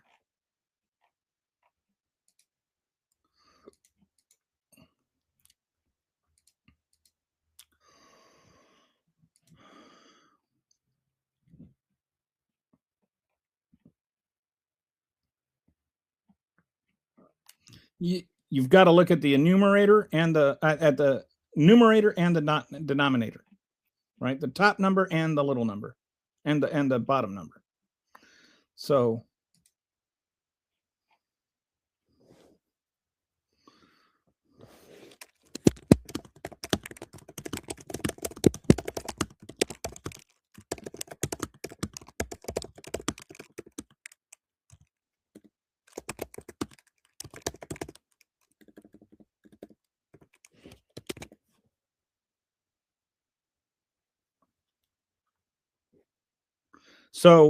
just for president,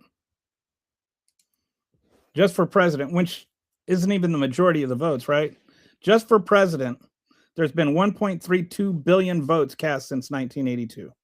That's not counting the primaries for those either.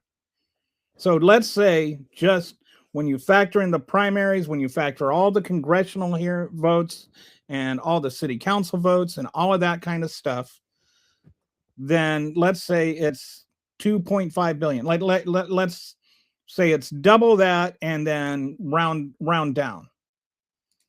All right, so we have a total of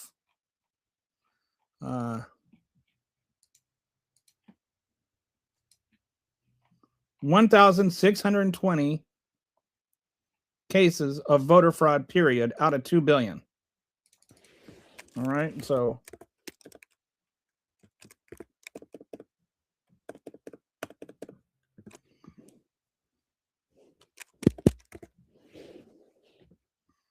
out of the, so that's 0.00081% of the votes over 43 years in every kind of election. So I stand by my assessment that voter fraud is extremely rare. And it's very unlikely to overturn an election. Only 10 elections were changed, and they were caught. Real American Lemmy, and some of those are like not fraud; those are just elections. Some of them were mistakes, like the one that I read about. Real American.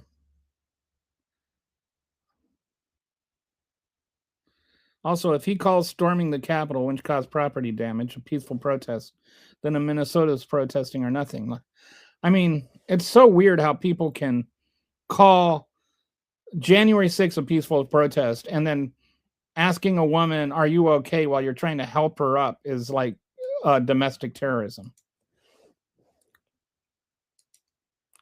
Are we seriously going back to January 6th now? That was a sham in the first place. Trump should, yeah, because we're talking about Georgia and blah, blah, blah. Trump should never have brought those people up there, and even the QAnon shaman guy doesn't support him anymore. That's the actually pretty funny part. You know, when you've lost the QAnon shaman vote, there is nothing that they do for the well-being of our people. It seems to me that their intent is to cause our at least allow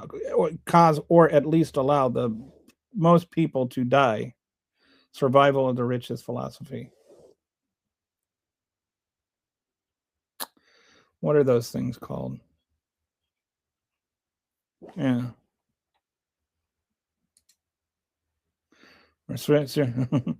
We're seriously going back to that BS. Well, now it's officially a weapon of mass destruction. Even though Venezuela still doesn't have it, they're still not on the. It's still not on the boats. Like he's more concerned with seeming like a tough guy than he is about actually saving lives of people.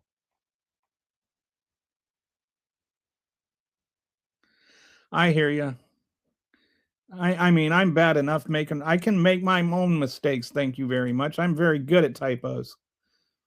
You know what kind of what is a Donald, well, what is a dyslexic vampire's favorite blood type? Typo.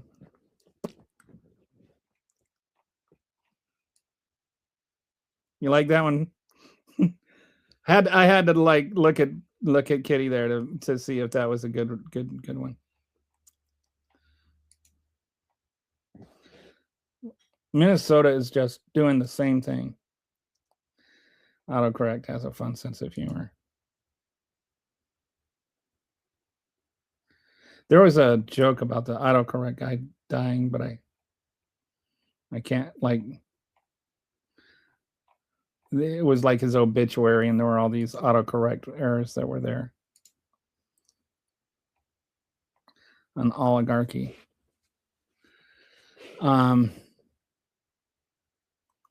That's what an oligarchy is. I think they're gonna what are they called, those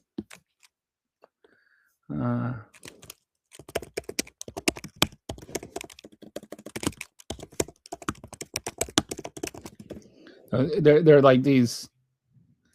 There's a whole other level that the oligarchs, the ultra wealthy are trying to do, where they're like buying these islands and whatnot, and they're making them independent nations that you can buy citizenship to, that's like $1 million, and then they only have like 0.5% income tax, but they'll have like half the population will be, or they'll have these private militaries and zero trafficking laws, so they can traffic for cartels and do all of this kind of stuff. And Peter Thiel's got one in Hungary, and that's the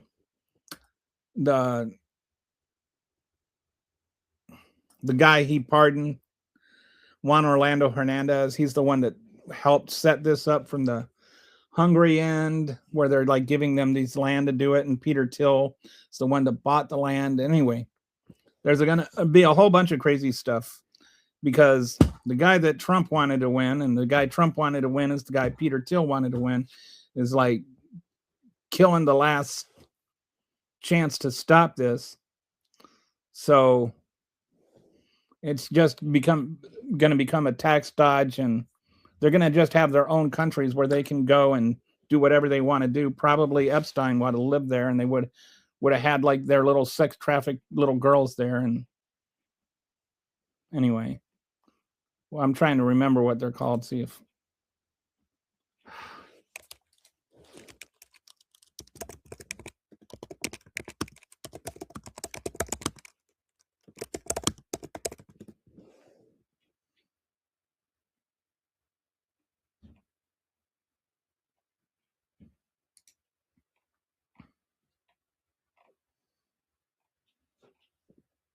Zeeds. That's what I'm looking for. That's the word. They're called Zeeds. Zeds.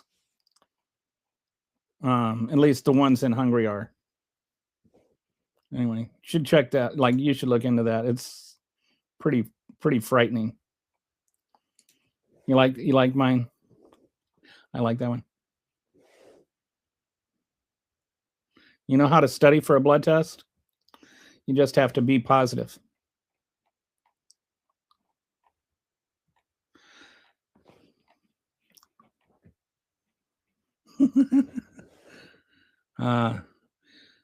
Patsy's there. Enough of these bloody puns. Never mind. See, bloody puns. So, all right. Looks like we have come to an end, my friends. So we'll just one last reminder. What is the most important thing everybody needs to take away from the show today, Dr. Patsy? Vote. Go vote. Call your senators. Tell them to dissolve ICE. And make sure that you go to the March 28th No Kings, right? Yes, that's the one. That's the one. Okay. We need to like mutual aid. Not we've got to politicians. Right, like I was saying last time, and we need it more now even than then. Too big to jail. Too big to jail. Too big to jail. Remember Too Big to Fail? That's what they said. That's why they couldn't prosecute those people.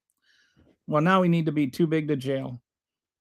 We need to have so many people out there that even 3,000 ICE agents can't stop us. Mm-hmm. Yep. So. All right, guys. Thanks again for watching. And if you haven't already punched that subscribe button, go ahead and do it now. I will talk to you tomorrow.